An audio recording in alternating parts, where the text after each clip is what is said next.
The sidekick business has been good to me, Sean Aston.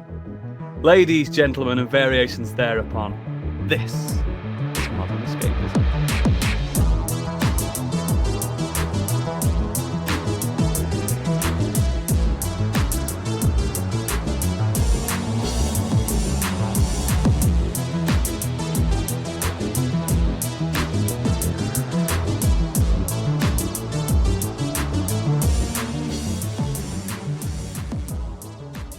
Hello and welcome to the show. My name is Oodles, the man that has had many sidekicks and they're now buried in the back garden. Today, I am joined by the boy wonder, Stig. Hello. It's Leviosa, not Leviosa. It's Candy. Hello. And human cyborg relations fluent in over 6 million forms of communications. It's Gadget. Bleep bloop. oh my. And unfortunately, Biggie is not with us today. I'm sure he's going to send an email in later, so you will hear from him, Biggie fans. But before further ado, Stig, you need to sell this shit to us. Come on. I do. If you enjoy what we do, you can head over to patreon.com/modernescapism. On there, you will find the 3 tiers that we do. First up, it's Modern Escapees for £5 a month. You'll get an extended edition of this episode every week, as well as at least one monthly special and any other specials that we do. When you get this episode, coming up will be our Moon Knight series. Moodles and I will be running for the next 6 weeks or so while that runs, and then hopefully we'll be back to a bit of Fast and Too Fast Too Curious. Yes. And if you are into Dungeons and Dragons, we do a D&D play podcast called Do Dragons Dream of Scorched Sheep. £5 a month. The Scorched Sheep tier gets you ad-free early access of the episode, as well as any as well as artwork that Candy produces for the episode, and any additional stuff we produce, such as character sheets, battle maps, and music. And for £7.50, the Biggie Bundle, that gets you everything. And why wouldn't you want everything? Subject to VAT. I always forget you do it, but I always like it. Excellent. One day I'll just like reel off some, terms and conditions. Yeah. Have you when they do it on radio and they do it really fast? Yeah. Subject to VAT. May cause diarrhea. Yeah. Diarrhea. Let's just crack on with the Nexus, guys. Take us time this time because we're a 4-man crew. Gadget, what have you been doing this week? I've been doing a great many things. I've been playing ungodly amounts of Elden Ring. Have you now? Continuing that one. Same. Yep. Determined to pick my way through as much of that game before I get to the end game. I'm towards like the last couple of areas. I think I'm in the last third of the game at this point. I've just hit the capital. Yeah, and I'm playing around with stuff. It's still so fucking good, and it's still surprising me, which is it's rare for a game for me to be like 58 hours in, and I'm still being surprised by the shit that it pulls. Yeah, I got surprised the other day when all of a sudden I found out there's a huge underworld. It's just as big as the above world, and I was like, sorry for a bit of a spoiler there, but I was just like, fuck, this place is massive. And I ended up getting lost. That is in the trailer, so I wouldn't worry about spoilers. I just last night ended up was like, I'm in these caves. I have no idea where the fuck I am. Go around the corner. Oh, I'm in a boss fight. Yeah. Well, one of the surprises I had is kind of related to that, because there's one of the underworld locations you can see like a load of temples in the distance. And I thought, that's some really lovely kind of like skyboxing architecture thing. And then I got a surprise. Yeah, fucking go there. Just a different route to get in, and it's and then you would look back over where you were, and it's just like, oh shit. It's definitely a temple you could have used one of Pip's tampons with. Definitely. Trust me. Yeah, I haven't done that boss fight yet, but I know, yeah. Trust me. But yeah, I'm not going to talk too much about that because we talk about that every week. I will finish it at some point. It has become an Elden Ring podcast. Yeah, before this becomes an Elden Ring podcast. I finished To Sleep in a Sea of Stars. And I was sad when it ended because I have no more of it to read. Like, oh, that's a good sign, though. Like, I know I've griped over the last couple of weeks about Christopher Paolini doing the men writing women thing. And those bits do let it down slightly. Those are what stops it being like a perfect 10. Yeah. But it's a 9.5. It's a strong 9.5. Oh, no. It's like you get to the end of the book and it wraps up so satisfyingly, but also leaving it open for like the rest of the novels that are going to come out. Or it's just like you get to the end of it and you feel bereft. There's just nothing left of it, and you're just like, I didn't want it to end yet. I've had that feeling this week as well. I understand that feeling massively. I have been looking forward to you finishing it because I've just had a gaping hole which I'll talk about. I've just finished a book, so I need something new to move on to. You should put this book into your ears or To your somewhat eyes, whichever plug way. that hole. Yes. Fill my gaping hole. Yes. She's single, boys. Episode title: Candy's Gaping Hole. I think we've used that one before.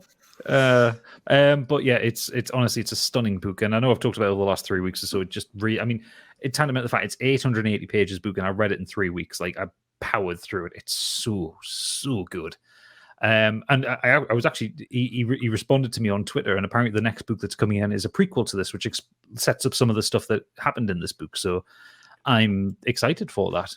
And also kind of sad that it's not going to be about Kira and the crew of the Wallfish, because I kind of want to see what happened with them. Anyway, but really, really good. I've been watching Peacemaker because it hit Now TV this last week. Indeed. It is really fucking good. And kind of not what I expected it to be. I haven't finished it. I think I've episode 8's the next one I've got to watch. I think that's the last episode of the series. Can't remember whether it's 8 or 9 episodes, but John Cena is such a good sport for doing that show. The opening episode, him dancing around as tighty whitey singing along to the choir boys. He's very good anyway. He's a great entertainer, that man. He's a great He's entertainer, great such actor. a blast doing He that. looks like these a kind of human roles. caricature, doesn't he? He knows that though. That's the thing.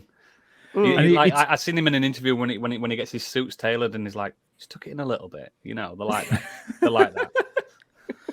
I like that when he gets to do his fight scenes, that he gets to put out some of the wrestling moves. I've noticed like some of the things that where he gets his head bashed off a car, like the way he's putting his hands and the way he's doing his punches and stuff like that. And it's obviously the James Gunn influence. The soundtrack, my God, the soundtrack is good. Yeah, Some great. really solid rock and roll tracks on that. I liked it. I like Robert Patrick in it as the White Dragon. Imagine going to Robert Patrick and says, "So we got this role for you. We want you to play a white supremacist supervillain." Mate, we live in an age where a character I read about in the 80s exists on the screen. It still blows my mind. It's like, fucking White Dragon. You having a laugh? Yeah. And I think Vigilante steals the whole show. Like, Vigilante is so good. Oh, for sure, yeah. It's absolutely amazing. Have you got to the episode yet where he just Cena reels off all those names? Yes. And that was all improvised, wasn't it? Have a look on YouTube because there is an extended does more, version doesn't of it? that where Yeah. he just goes on for it's about 2 or 3 minutes of him just reeling off names. It's so good. It's so detailed. It's a really good mix of comedy. Eagly's amazing. I love the dramatic scenes as well. Like when you see like John Cena's like when he hits the big emotional moments and he just he's breaking down and crying. And it's just like, I didn't expect this level of drama in a show about a man who dresses up as a murderous patriot. Yeah. There were some heart-wrenching moments. I was the same. I was like, wait, where did this come from? I wasn't expecting emotions. I wanted hilarity. Yeah. There's plenty of hilarity in it. It's just really, really good. And it's a testament to like the excellence that James Gunn can put into the world, because obviously this, along with the Suicide Squad, this was kind of his pet project, wasn't it? And I think they did the two of them at the same time. But just after, I think. But yeah, he's I think they've been given the go ahead for season 2, which he has said he's gonna direct every episode. So rather than just being the I think it's one episode in director, this one. Yeah, writer and producer, like he is taking full control of the next series. Yeah. But yeah, it looks great, sounds great. Everyone puts in really stellar performances. But yeah, I mean, yeah, the Vigilante does steal the show. He's so funny. And it's not even necessarily the things that he says. He's just got this really kind of derpy, slightly insane look in his eyes. That works Which is for this just episode perfect. as well. But the main thing I want to talk about, Oodles, I've been reading another book now that I've finished, To Sleep in a Sea of Stars. This one is right up your street, okay? Oh, right. Okay, so it's Blurb me, baby, blurb me.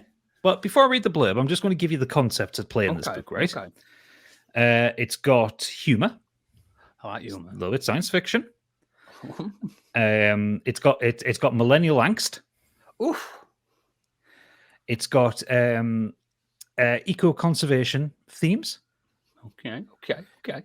vaguely anti-capitalist in places, Now you got me, baby. and kaijus. Ah, fucking hell, I'm in. It just came.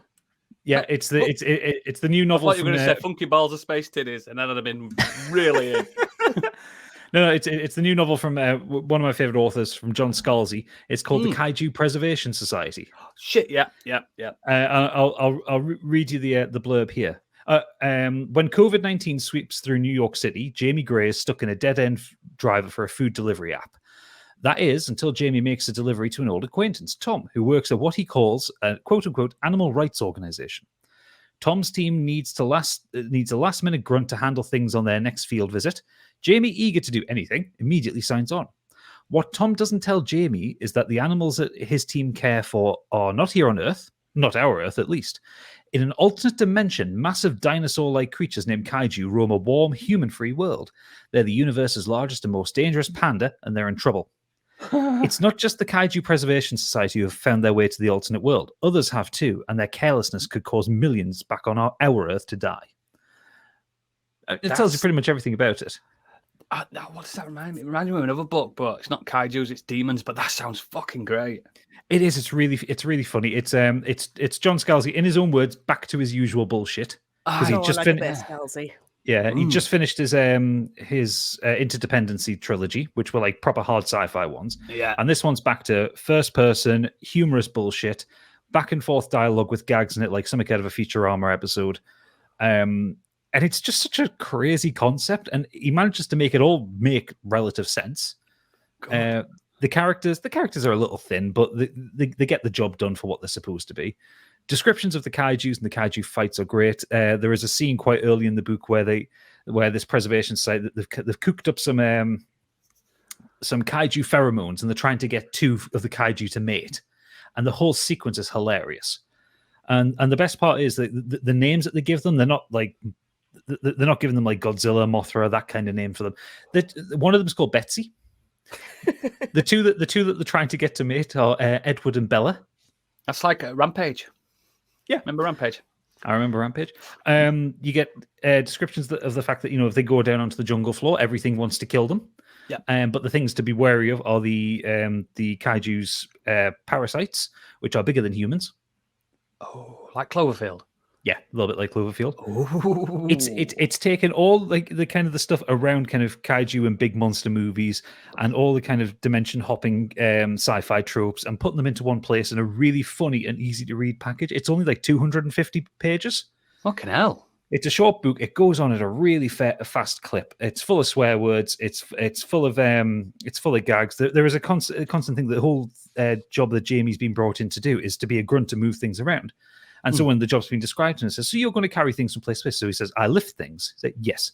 And that becomes a recurring thing. Every time someone asks him to do something outside his job description, he just stands there going, I lift things.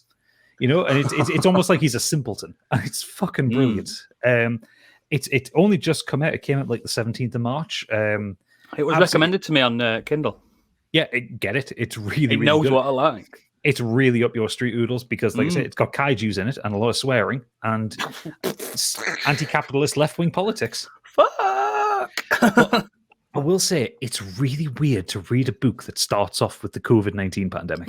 It is so weird to read those words in a novel. I read a book last week that was at the end of the novel. There was reports that there was a flu coming from China, and I'm like, no, yeah, get out of there. Yeah, it's starting to get into media now, isn't it? It's so fun, like sort of reading about it in hindsight as well. Well, yeah, because the book starts before Jamie ends up working for Food Mood, which is the name of this app that he's working for.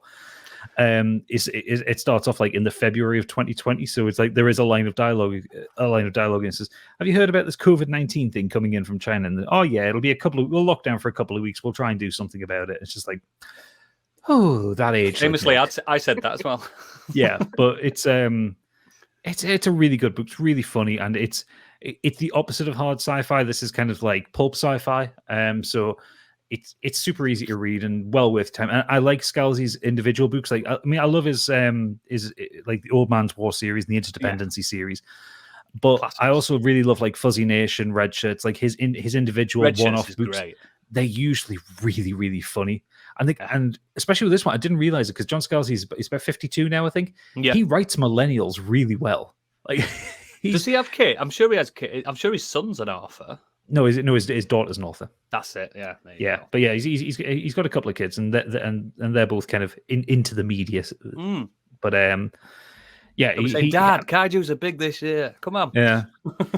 I mean, he's a really lovely bloke. I've followed him on Twitter for ages, and I've chatted to him a couple of times on Twitter, and he is a lovely bloke, and he's just got such a wry sense of humor. So, yeah, go check out the Kaiju Preservation Society. It's a great book. Gonna do it. Excellent. Thank you very much. No Stig, worries. you've been doing in your little blurred world behind you. A fair bit actually this week, considering other things that have been going on. Yeah, I had a bit of a musical week in terms of films. I watched the Rocky Horror Picture Show for the first time. One of my all-time favourites. So I hope you good. liked it. It's so weird, but so good. Tim Curry is just an absolute blast in that. He's having such a good time in that role, isn't he? Like some of the stuff makes absolutely no sense, and you can only pick up on it. Like that, like the biker. It's like unless you're kind of listening to the conversations and some of the lyrics in some of the songs, that bit just comes out of nowhere. Meatloaf turns up. Yeah, Meatloaf just turns up. Has a good old Meatloaf, song. what you doing here? Yeah, and it goes. But other than that, the songs are great. The aesthetics, the look, and everything is just so wonderful. Really, It's so sexy. Such a sexy film. I imagine Middle America in the 70s had the Bandit had a bit of a meltdown with that one. Yeah, it was put into the before Video Nasties were a thing. It was put into that kind of category. Yeah, like this is gonna ruin everybody. I It was banned in England for a while as well, so not just America. In South Africa as well. That's banned, yeah. So England banned it for a while, and the stage show I've seen that twice now, and yes, I have got photos of me dressed up as Frankenfurter, but that's for the OnlyFans only. So was this your That's first a biggie experience of bundle. it? Have you never seen the show or the film before at all? No, I obviously know Time Warp, the song. Yeah. And there was another song as well I'd heard on there. I can't remember which one it was now. Sweet Transvestite, it's gotta be. And no, it wasn't that one actually. It was something wow. else. But yeah, I'd seen obviously pictures of him dressed up like that and stuff. I've seen the pictures and stuff, but I'd never actually watched the musical in full. It's before, so special. Go see the show. It's so much fun. If you get the chance, just go see it. They will drag you up. They will drag you up off your seat as well. You just sing it. You sing along. Everyone has a whale of a time. The thing is, I find with Rocky Horror is when it's a show, it's split into the two halves, and the first half is really upbeat and fun, and time warp, blah blah blah. Then go off to get a drink at the intermission. You come back, and it's all. The second half is weird. Like it's a science fiction double feature. You got to remember that. It is. It's 2 different films. Do you know what? I never thought about it like that, but you're completely They right. tell you in the song. I know. Why did I not put that together? I don't know. It all makes sense now. Come on. Yeah, the reason I kind of watched that was because I wanted to watch the new West Side Story, and it was too late. I was like, I can't. That's really good though as well. It's nearly 3 hours long. It's too late. I was like, what else have I got? I was like, Rocky Horror Picture Show. I think that's also on Disney Plus. It's like a 90-minute clip, isn't it, on that one? 90 minutes. That'll do. Perfect. So and then I watched West Side Story the next night. So that was the next musical I watched. In my opinion, some people might drag me over the coals for this. It's better in every single way than the original. It's miles better. Thank you. Thank you for that justification. I said the same thing. The original is brilliant, seen as an absolute classic, and everyone says, "Oh, it's absolutely amazing." I thought it was fine. There are things about it that I really liked. I think it's problematic. Really, yeah, but it's really pulls itself away from the stage show. Like it makes itself into a film. Yes, it isn't like some musicals where it just feels like you're watching an adaptation of a stage show. Yeah, but it's a bit. It is 60s. It's very 60s. And I think Spielberg has done an excellent job with updating that. And yet the era that it's set in is still set back in the 60s in Spielberg's version. But he just makes it feel a bit more realistic, as realistic as you can get with people singing and dancing. Like the 60s version is that they're all kind of dance fighting with each other. Whereas instead of knives, it's pointing fingers. Yeah, Spielberg's made it feel more like a proper, rivalry and fights and things going on. I also think that it looks $1 million, and obviously because it's Spielberg, it's gonna have a lot of budget in it. I just think everything about it. I think the dance numbers, I think the singing and the acting is all better. I believed in the central love story a hell of a lot more in this version. Their chemistry is so much better than it is in the original, and it goes out its way as well to kind of give you more of a backstory and bring you into the story more. Whereas the original, it kind of moves on from set piece. And this actually fills in the gaps a bit better than that does. I don't know whether that's Spielberg adding scenes in or whether he just decided to use scenes that the original didn't use. But I think it's better. I really do think it's much better. I think it's loads better. I think it's for me as musicals, because I rate musicals a lot different to normal films. It's a proper solid 8, 9 out of 10 musical. Yeah, it's really fucking good. And it's been nominated obviously for a bunch of Oscars. Yeah. And I think Ariana DeBose is probably going to win Best Supporting Actress. Probably. Yeah, because she's really great in that. And then the last musical I watched was Sing 2. Kids wanted to watch Sing 2, so I went to cinema to see it. It's so really good. It's so good. Yeah, really good. Much better than the first one. I like the first one, but this one's really good. Yeah. It's my favourite film with Bono in it. Yeah, surprisingly, Bono is one of the main characters, and he's not annoying. Yeah. And the use of U2 songs is pretty done well in it. So I, for whatever reason, just had a bit of a good old musical week. But the main thing I wanted to talk about. Oh, I wanted to put Sing 2 on the show notes. It doesn't matter though. No. I've got something bigger to talk about. Whoa. Is the Halo TV series. Ooh. Uh-oh. Oh. So you will have to VPN your way to get this, because as with everything seems to be, they keep launching it in America on these streaming services that the UK does not have yet. We have no idea when it's coming. Apparently Paramount Plus might be in the summer. Well, Paramount Plus is supposed to be Q3 this year, but I think the Halo TV series, I think it's going to Sky. So I think it's like Sky Atlantic. It's supposed to be ending up on. Yeah, that's what I read. Well, why can't they just release it at the same time? Because dicks. Yeah, there you go, dicks. Because it's just stupid. Again, same problem with Peacemaker, because that came out last year in the States and it's only just hit streaming services over here. Yeah. But at least the good thing about I literally had to go to America to watch Peacemaker. The good thing about Peacemaker is that you got it all in one go. Yeah, which is quite nice. Like, at least they're like, oh well, you've had to wait, but here it is in one go. You can use that VPN trial perfectly. Yeah. I didn't hate it. I know it's come under a bit of criticism for things. There are things to criticize about it, specifically the way it looks. It looks a bit weird when you compare it against stuff like The Expanse, or I think stuff like Game of Thrones and Breaking Bad has set a precedent for how shows should look now. If you want a cinematic feel, which something like Halo should have, it needs to feel cinematic. It does not need to feel like a CW DC show, which is kind of what it feels like. They've put a shitload of money into this, like the character designs, the costumes, the sets, and everything. Shitload of money. Master Chief looks great. All the Spartans look great. All the supporting characters look really great. But then you've just got this weird filter on kind of that just makes it look a bit like a YouTube project. And I don't know why they've gone for that look.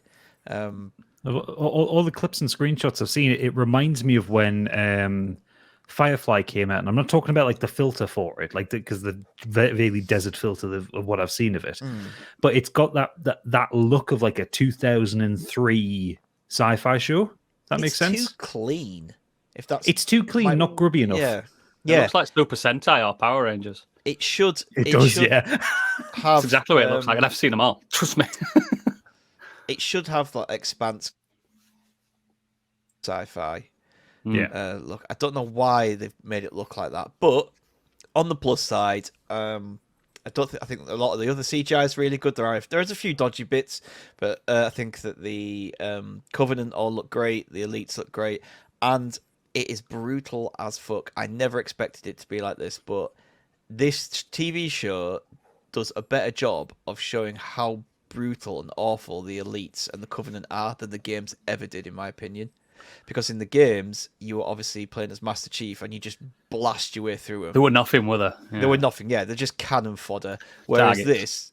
this show how massive they are. They tower above the humans and they just rip their way through the humans.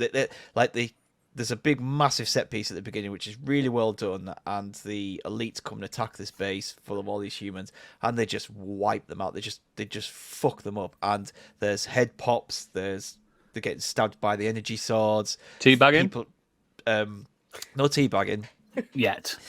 yeah, but there's, I didn't expect it to go that far. I've been told that it is quite full on, but it is really full on. Like it shows the horrors of kind of what the Covenant are willing to do. They just don't give a shit. And also the Spartans, it's really because it does a really good, effective job of showing how awesome the Spartans are. Like when they arrive, they're just kick ass, just like you are in the game. They're really tall. Oh yeah, they're massive. Good. Yeah. So they're all massive. So it does a good job of showing the Covenant, the elites. It does a good job of showing the Spartans. It's its own thing. Don't expect to go into it thinking it's going to take any lore from Halo. It is taking characters, borrowing stuff, and making its own lore, which is fine. I have no problem with that. The voice in the trailers, when I heard his voice, I was like, ugh, don't like that. It's the leprechaun from American Gods, isn't it? What's his name? Yeah. Pablo Schreiber. Schreiber, yeah, that's the guy. He's I'm good in American Gods. too hung up on the original voice for the game. Yeah. It's Steve Downes, is it? Yep. But do you know what? The more he talks, the more you get used to it. The more it's like it's not a thing. He sounds good. The more I think it was just in isolation in those trailers. It was like, oh, that's not Master Chief. I don't like that. But the more you actually watch the show, you listen to him talk. Fine, he sounds fine. And that's it really. I was quite happy with it. Like, yeah, it has its issues. Some of the acting from some of the people isn't great, but I'll carry on watching it to see where it goes. I'm going to spoil one thing. It happens in episode 1. It's been talked about. The helmet comes off. Oh no! In episode 1. It's got ginger hair. No. Hey. No, but it does in American Gods. That's why I'm saying it. Yeah, but your ginger hair's fake. My ginger hair's fake. It's weird. I think people may be getting a bit too hung up on it. I don't really like it. It's because I'm used to not seeing his face. It just scares me like Sylvester Stallone in Dread. I think it can work without seeing his face. I think if they were going to do it, they shouldn't have done it in episode 1. But the reason they do it makes perfect sense. So narratively speaking, it makes sense to why he does it. But I did see this tweet, which I thought was really well. Like it said, he needed to do it, in my opinion. I'm not a Halo fan, so I'm obviously coming at it from a different place. But for this story to work in this format, I think he needs to be humanized a lot. I don't think it would have made it to episode 2 without that choice. Wow. So people who aren't fans of Halo think it's the right decision. And at the end of the day, they're not just catering for fans of Halo. They are catering for other people. They want other people to come and watch their big, huge new sci-fi show. So I think fans will maybe moan about it, but still return because it's Halo. People who aren't bothered about Halo don't give a shit. Oh, it's just a guy in a suit. He took his helmet off. Fine. So yeah, it looks rough in places, but it was enjoyable enough. It's a 7 out of 10 show so far based on the pilot, but I'm happy enough to carry on, see where it goes. Is it just the first episode you've seen, is it? Yeah, it's the only one that's out. So. Dude, are they doing a week by week, are they? I've watched worse shows that's less than 7 out of 10s and gone all the way Yeah, through. I've watched worse. Do you know what I mean? It's like, that's not bad at all. Yeah. So, yeah, I'm looking forward to seeing where it goes. Excellent.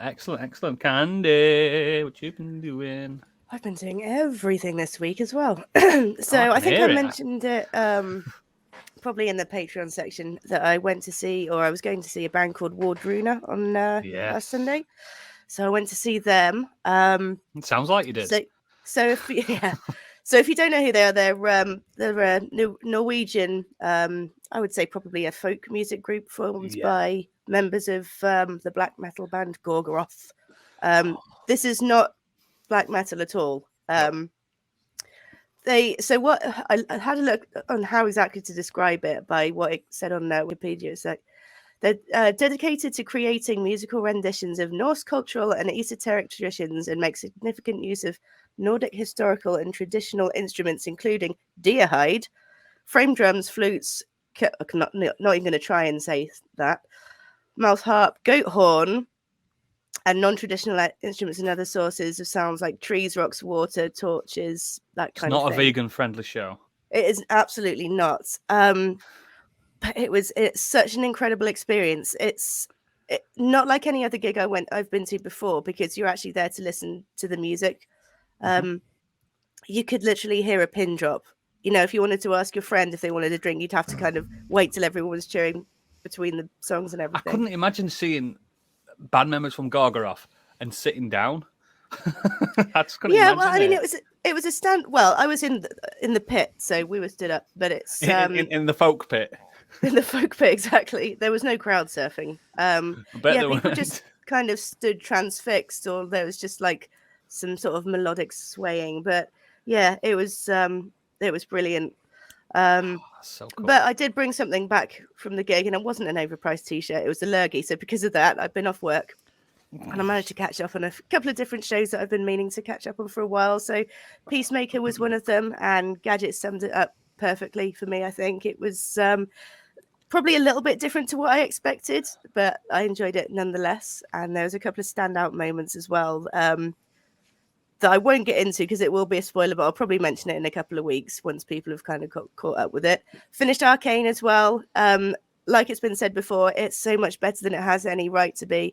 The animation in that show is just absolutely incredible. I've never seen anything like it, and I know it's super stylized, but I think it's probably the best animation I've ever seen in a TV show. Banging soundtrack as well, and the story is just lush. Yeah. And I've never incredible. played. Yeah, I've never played really any good. League games. I've played 3, remember? Yeah.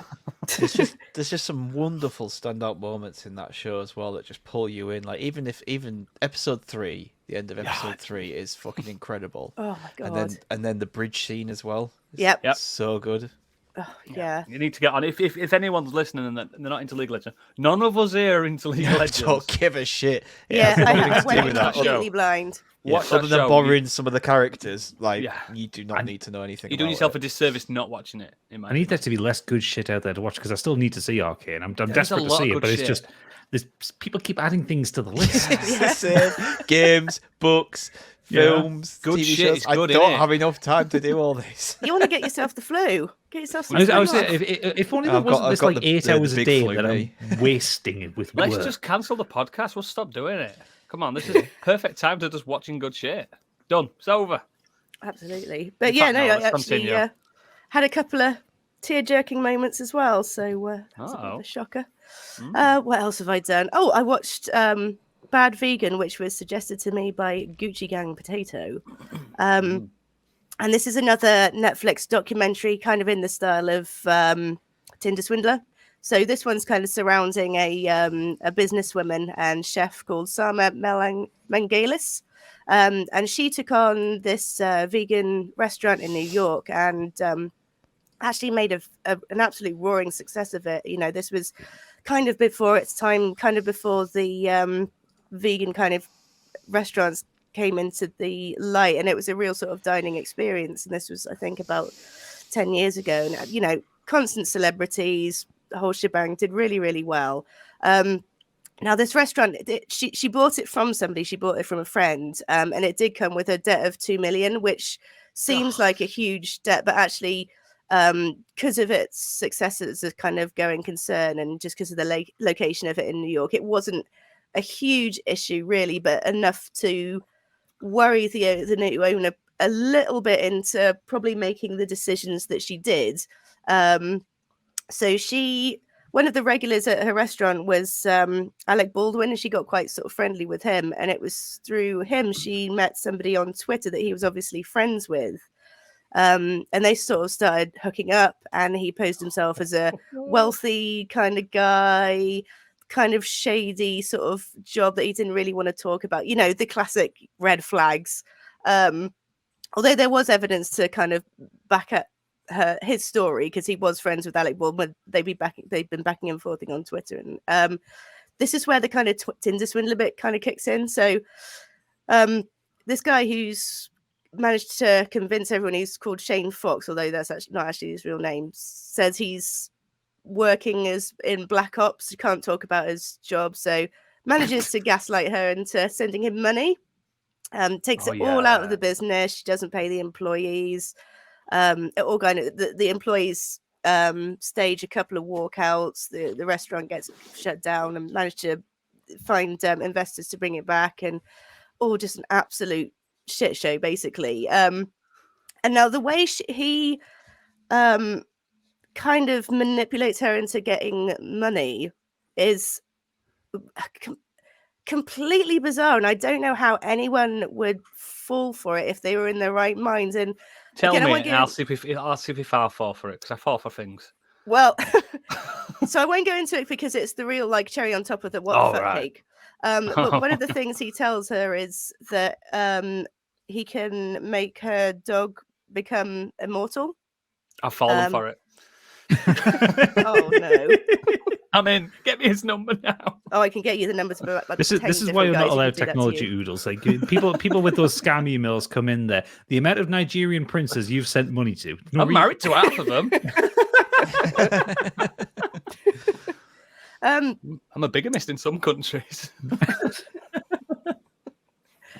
So yeah, sure enough. But I think that, you know, the way that he kind of wriggles into her life is she was obviously feeling quite particularly sort of lonely and vulnerable. I think she'd had a recent-ish kind of breakup, and she adopted this dog, and the dog was obviously the light of her life. So he kind of wriggled in that way. I know. It's so bad. But she wanted to believe it so much. I can just imagine, like, we're going to put your dog in freezer. It'll never die. It'll never die. There wasn't even any freezers involved. Oh, my God. So yeah, that's worth watch. I think it's maybe 4 or 5 hour-long episodes. So nice little short one to catch up on.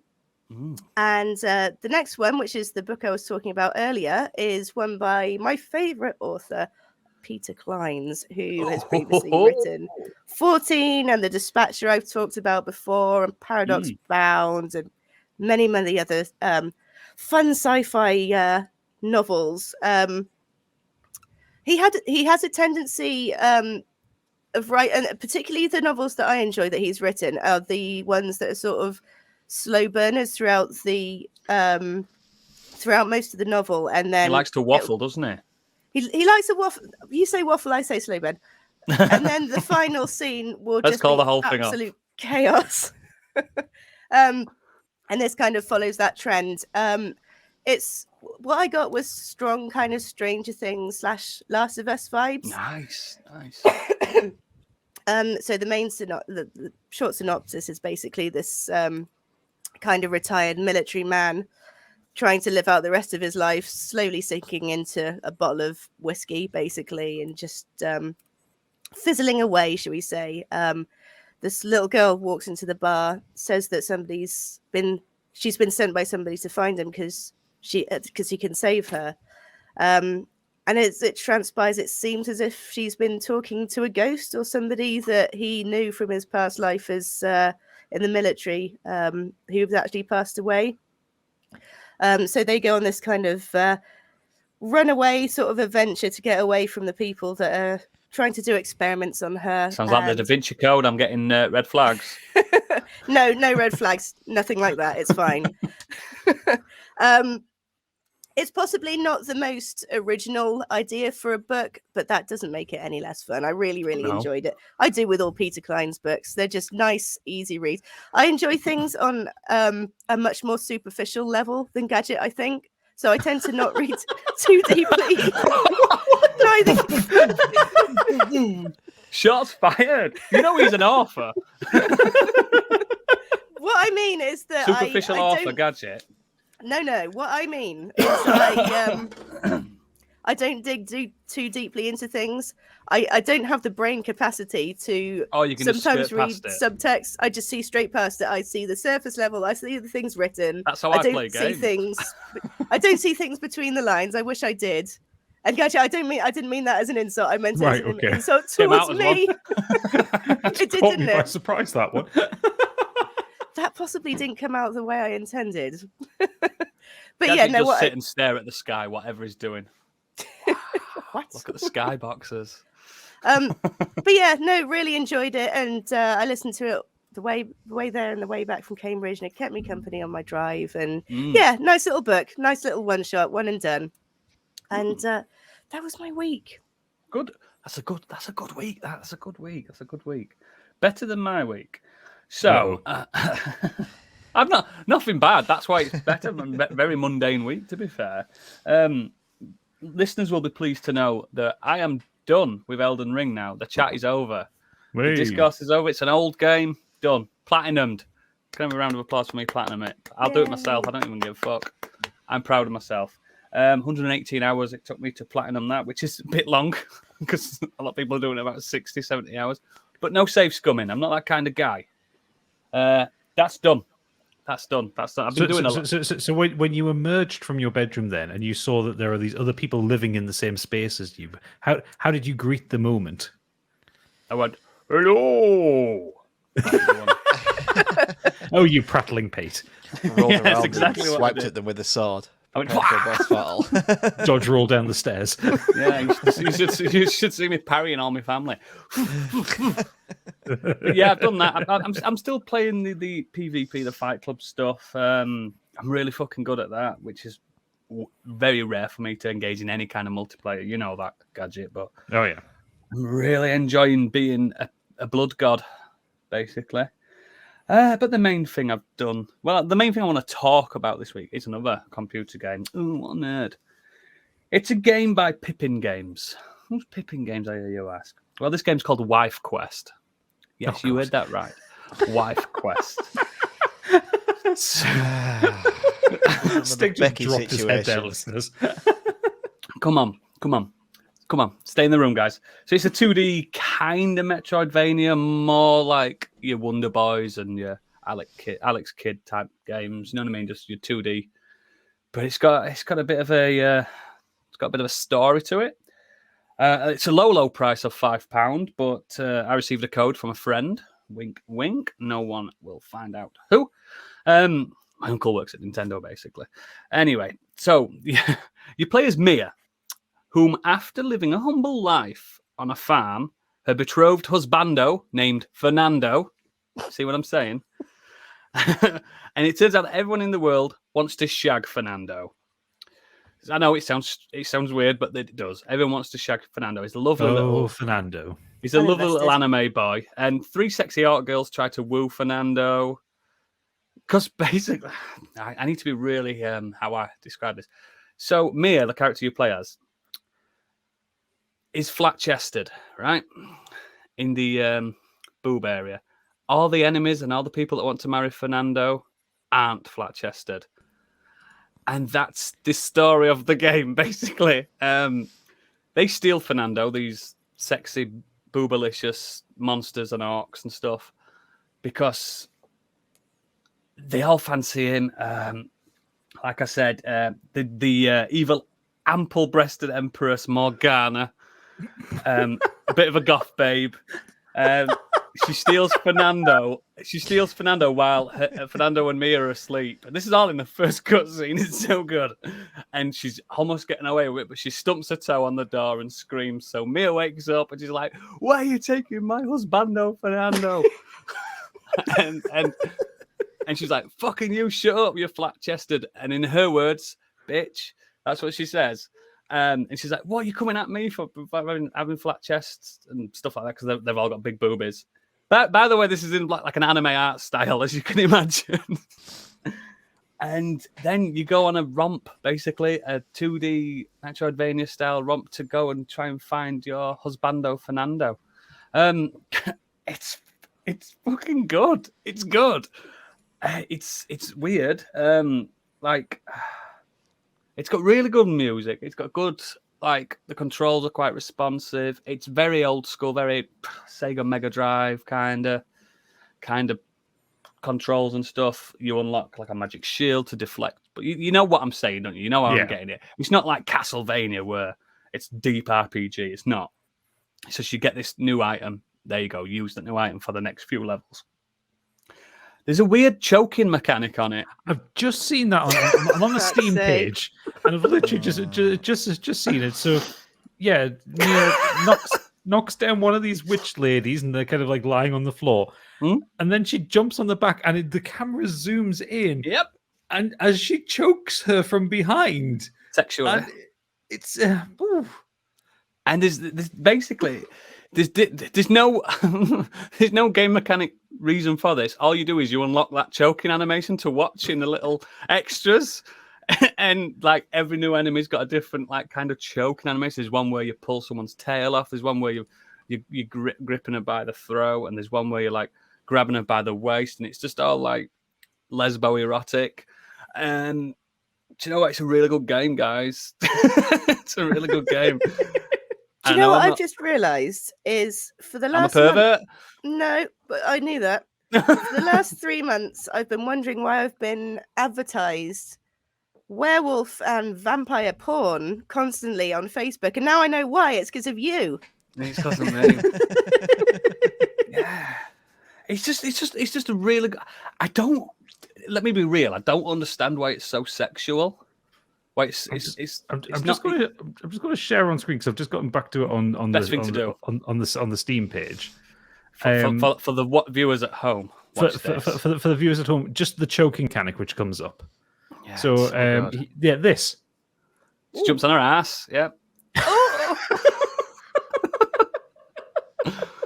It's so good. It's a good pound. It is a good pound, but there's more pounds. There's more different. The bosses are really good. The platforming's tight. It looks like Celeste, but it's more like 50 Shades of Grey. I do also have to point out the Steam tags for this one: a 2D platformer, adventure, 2D, and female protagonist. Oh yeah, it's mainly women throughout the whole game, apart from Fernando the husbando. But they all want to shag him, and it's like they kiss him without his permission and stuff. And he's like, stop kissing me, everyone. Because if you look at all the baddies, they're all sexy women. Oh, he's been like, oh no, yeah, that's what he's like. Kissing me. This is terrible. There's one like if you look at obviously Mia, she's like very proportioned girl. She's not overly ample as anime girls go. Yeah, and animations. It's so good. This gallery thing also weirds me. Just the way you just pose her around. Yeah. It's just a real game. It's really good, and it's a £5. It's even less on Steam. Look, £4.79 on Steam. If you like the old like I said, Monster and Wonder Boy and stuff like that kind of game, it's of that ilk. And look at all the Look at all the positivity on this game. People are loving it. It is really well rated. It's got a mostly positive. Apart from that little prude over there. Sigma Tiger doesn't like it, does he? No. So for the listeners, but I'm just scrolling down the Steam page and at the Steam reviews section, and it's just oh, there's a warning, content warning. Yeah, content warning on it. This is what I mean. It's like I can understand if you were kind of a persuasion that don't find like sex humor funny. It's not. It's nowhere near as like bad as some things can be. Like it's all like innuendo. Apart from the choking, that's just full on. But it's I don't know. There's something about it that I really like. The gameplay's good, and I'm laughing at the dialogue and stuff because it's just stupid. But I think if you want a little bit of a 2D kick, it's not difficult either. That's the thing, because a lot of these type of games they make them difficult, don't they? This is not hard. This is not hard. It's about 10 hours long. You're saying that one of the negative reviews on it. I'm just going to read a couple of bits of this out because it's fucking funny. Not recommend. He's got 6 hours on record, and this was posted on Christmas Day last year. Mm-hmm. He says it's too fucking hard. What? Requires grinding the same level over and over again to get the gold, to get the upgrades, stay alive long enough to learn the patterns for the bosses. It's an anime version of Mega Man, except Mega Man is good. Mega Man's incredibly anime. Yeah, of course it fucking is. Of course it is. But yeah, he plays a little bit. I can see the Mega Man parallels. It's nowhere near as difficult as Mega Man. It's such a surreal. I know it game. sounds stupid from a guy coming from, so I've just platinumed Elden Ring and everyone's saying it's the hardest game ever. I'm not even saying that. I'm not saying it's easy because I'm a fucking elite gamer. I'm saying it's just easy. The checkpoints are really good. You die, you go straight back to, you know what I mean? It's fucking hard. It's not hard. It's just nice. It's just fun. And like I said, we were joking about it on the biggies. We're like, oh, Aloy, she's not got like, big enough tits and stuff like that. That's what this game's doing. They're saying, oh, Mia's not got big enough tits. She can't be married to Fernando. And Fernando's like, I don't give a fuck about her tits. I love her. And they're like, come here, give me a kiss, Fernando. These demon girls. It's just, I don't know. It's just, I really like it. It's just fun. I mean, don't it's know right up your if street. It's a It's good Metacritic score or anything like that. I don't care. It's a 5. Well, it didn't cost me a 5, but it's just good, man. Get it played. Get it played. And it's on Switch now. That's why it's been on Steam a while. But yeah, it's definitely right up my sleeve. Oh yeah, Wife Quest. Get it played. It's better than Celeste. I'm joking. It's not. I'm joking. I am joking. But yeah, you don't want the Celeste stands coming to knock you out. No, I love Celeste, but yeah, they'll throw strawberries at you. Yeah, it's just really good, really fun 16-bit and all that. Nice bit of choking. Everyone likes to be choked. Anyway, let's move on to the main topic. I believe it's a Stig episode. It's a Stig episode, guys. Everyone loves a Stig episode. Take it away, Stig. It's my choice this week, and we are going to be talking about a person's assistant or close associated, especially one who has less authority than that person. We are, of course, talking about sidekicks. We're going to discuss our favourite sidekicks and our least favourite sidekicks.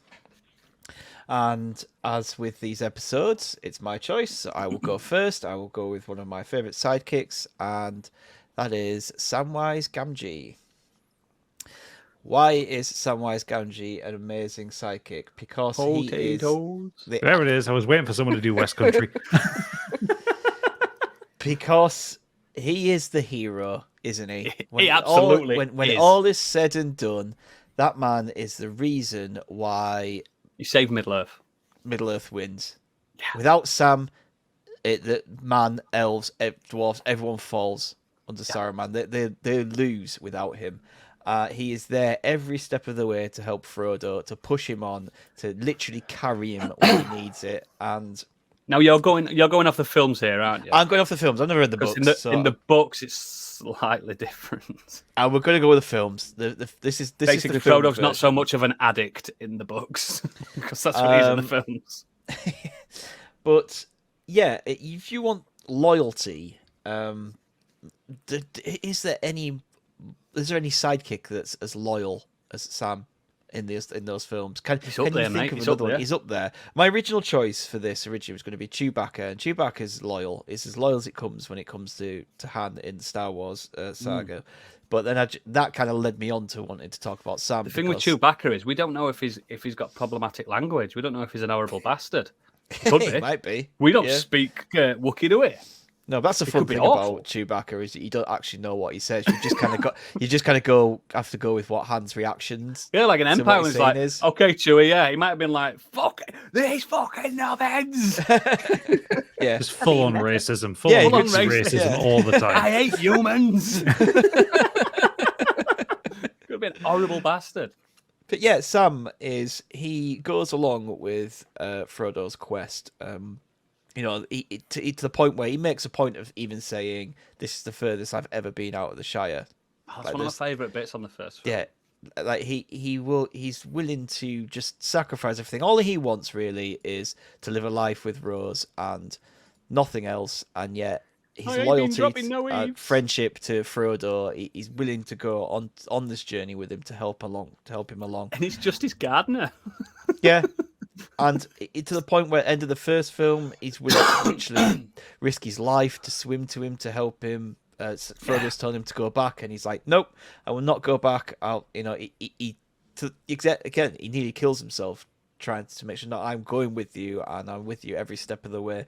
Every time there's a roadblock in there, when Gollum turns up and tries to obviously turn Frodo against him, he has that one moment where he turns back. and then obviously realizes what Gollum's done. He's like, "Nah, fuck this. I'm heading back there. I've got to help. I've got to help Frodo out on this." And yeah, without Sam, Frodo is probably killed multiple times. So he's the one that rescues Frodo from Shelob. Yep. He's the one that carries Frodo into Mount Doom. I can't carry the ring, but I will carry you. Yep. And and he's just that support that Frodo needs. Without him, got to remember as well, Frodo fails this mission. In the films, like, Sam is literally completing the mission. He doesn't know Frodo's still alive in the Shelob bit. He's going to complete the mission. That's how much he cares about saving the world. Exactly. I think he thinks at that point that he's dead, potentially. Yeah, he's just going to take the ring and do the job. Yeah. And obviously Frodo takes that the wrong way, but that's... Of course he does. Yeah, but that's not what he's doing. He's there and he's thinking, I'm going to complete Frodo's mission. Yeah. I'm going to complete this. Exactly. And he's just an all-around great person. Really, I don't think as well. I don't think Sam would have ever been tempted by that ring. I think he's got a stronger mind than Frodo. Pure of heart. Pure of heart, yeah. I reckon he'd have done that all on his own. Yeah, he is pure, isn't he? He's one of the purest. He could wield Mjolnir, 100%. Yeah, absolutely. Yeah, absolutely. I reckon he could. But yeah, I just love the character. I think he is the perfect. I mean, you might not even see him as a sidekick. I think he is. He's kind of... Frodo is seen as the main character, and Sam is there by his side the whole time. In the books, it's especially... I know. In the books. It's mainly because Frodo's like 59 or 60 or something in the books, and Sam's a lot younger. Like, only just become an adult in Hobbit was like 30, which is what they consider. And he is more of a sidekick character. But I think in Peter Jackson's vision... he has elevated Sam from a bit of a, especially the first two films, he's a sidekick, and then that third one, it's that his arc is better than Frodo's, in my opinion. He's practically dragging Frodo up to the mountain because Frodo's so weak from the ring. Yeah, I think Peter Jackson does it better than Tolkien did it. I know that's a strong stance to have, but I've kind of been like looking into things now. So I did read somewhere said that Sam gets a hero's arc in the book, which is cut out from the film. Yeah, but I think that the way that Peter Jackson obviously does it in the film is that Sam is you do see a hero's arc for him, don't you? You just see him as the kind of lovable, goofy, bumbling friend to the person who literally carries Jackson Frodo on the ring on his back a lot better than Tolkien did. Volcano. So it's so fucking. I think obviously you can't not discuss Sean Astin. Do you know what I mean? Oh, his performance is perfect. That's his best role. That's his best role. That's what he's known for. He's done many more things since then, but fuck. Yeah. He's done a lot. I didn't even know. I didn't know he wasn't English. I didn't know that when I first. First time I seen him speak with an American accent, I was like, "Whoa." Yeah. I know he was in Goonies, but I didn't know that was him. I didn't know that was him. He's in the Lost Boys as well, isn't he? Yes. I didn't know that was him though. No, he's not in the Lost Boys. That's Corey Feldman or something like that. I thought he was as well. Could be wrong. Probably am. He might be, but yeah, I didn't know that was him from Goonies. I'd not put two and two together. I mean, this is what, 2000? I didn't know this shit whenever it came out. But yeah, I think Sean Astin's... He's went like... Because I read Lord of the Rings before I seen the book. Before I watched the film, I read that. But when the film came out, I was like, that's a really fucking good Sam. I think Frodo was terribly miscast in them films, but it is what it is. Elijah Wood is Frodo. I think that too young, but I think that it's fine. It's absolutely fine. Of course, it's fine. Yeah, that's just a nitpick. Yeah. Oh no, he's not too young. He's too young in my opinion. He's in Toy Soldiers. Is he the stepdad in that? Oh no, completely different film. Not even that Toy Soldiers. Anyway, you're thinking Small Soldiers. You're thinking Small Soldiers. Small Soldiers, yeah. Yeah, because he didn't do really anything, did he? And then all of a sudden, like the Lord of the Rings just kind of brought him back into the limelight, and he's so good at. He's the one when he's on screen, you're glued to Sam. Even at like the Rivendell, when the Fellowship's forming, you're just looking at Sam and he's like this. I love Sam. He's got such good energy. Yeah, he just to start with, he's kind of, especially when he gets there, he kind of seems to be just happy to be there and part of it, doesn't he? And you've seen the extended version when he gets the light of Galadriel and he's like, no, not the light. He gets the rope, doesn't he? He gets the rope. He does, and he's like, just. Is that all I'm getting? It's so funny. Everyone else has got daggers and the light of the Galadriel and stuff like that. It's like, it's just got a fucking rope. But it's good rope. it comes in useful. It fucking does. Yeah, Sam is my first pick, one of my favourite sidekicks. A true kind of hero of the story and Fucking love Sam. An amazing character. So we'll go Gadget.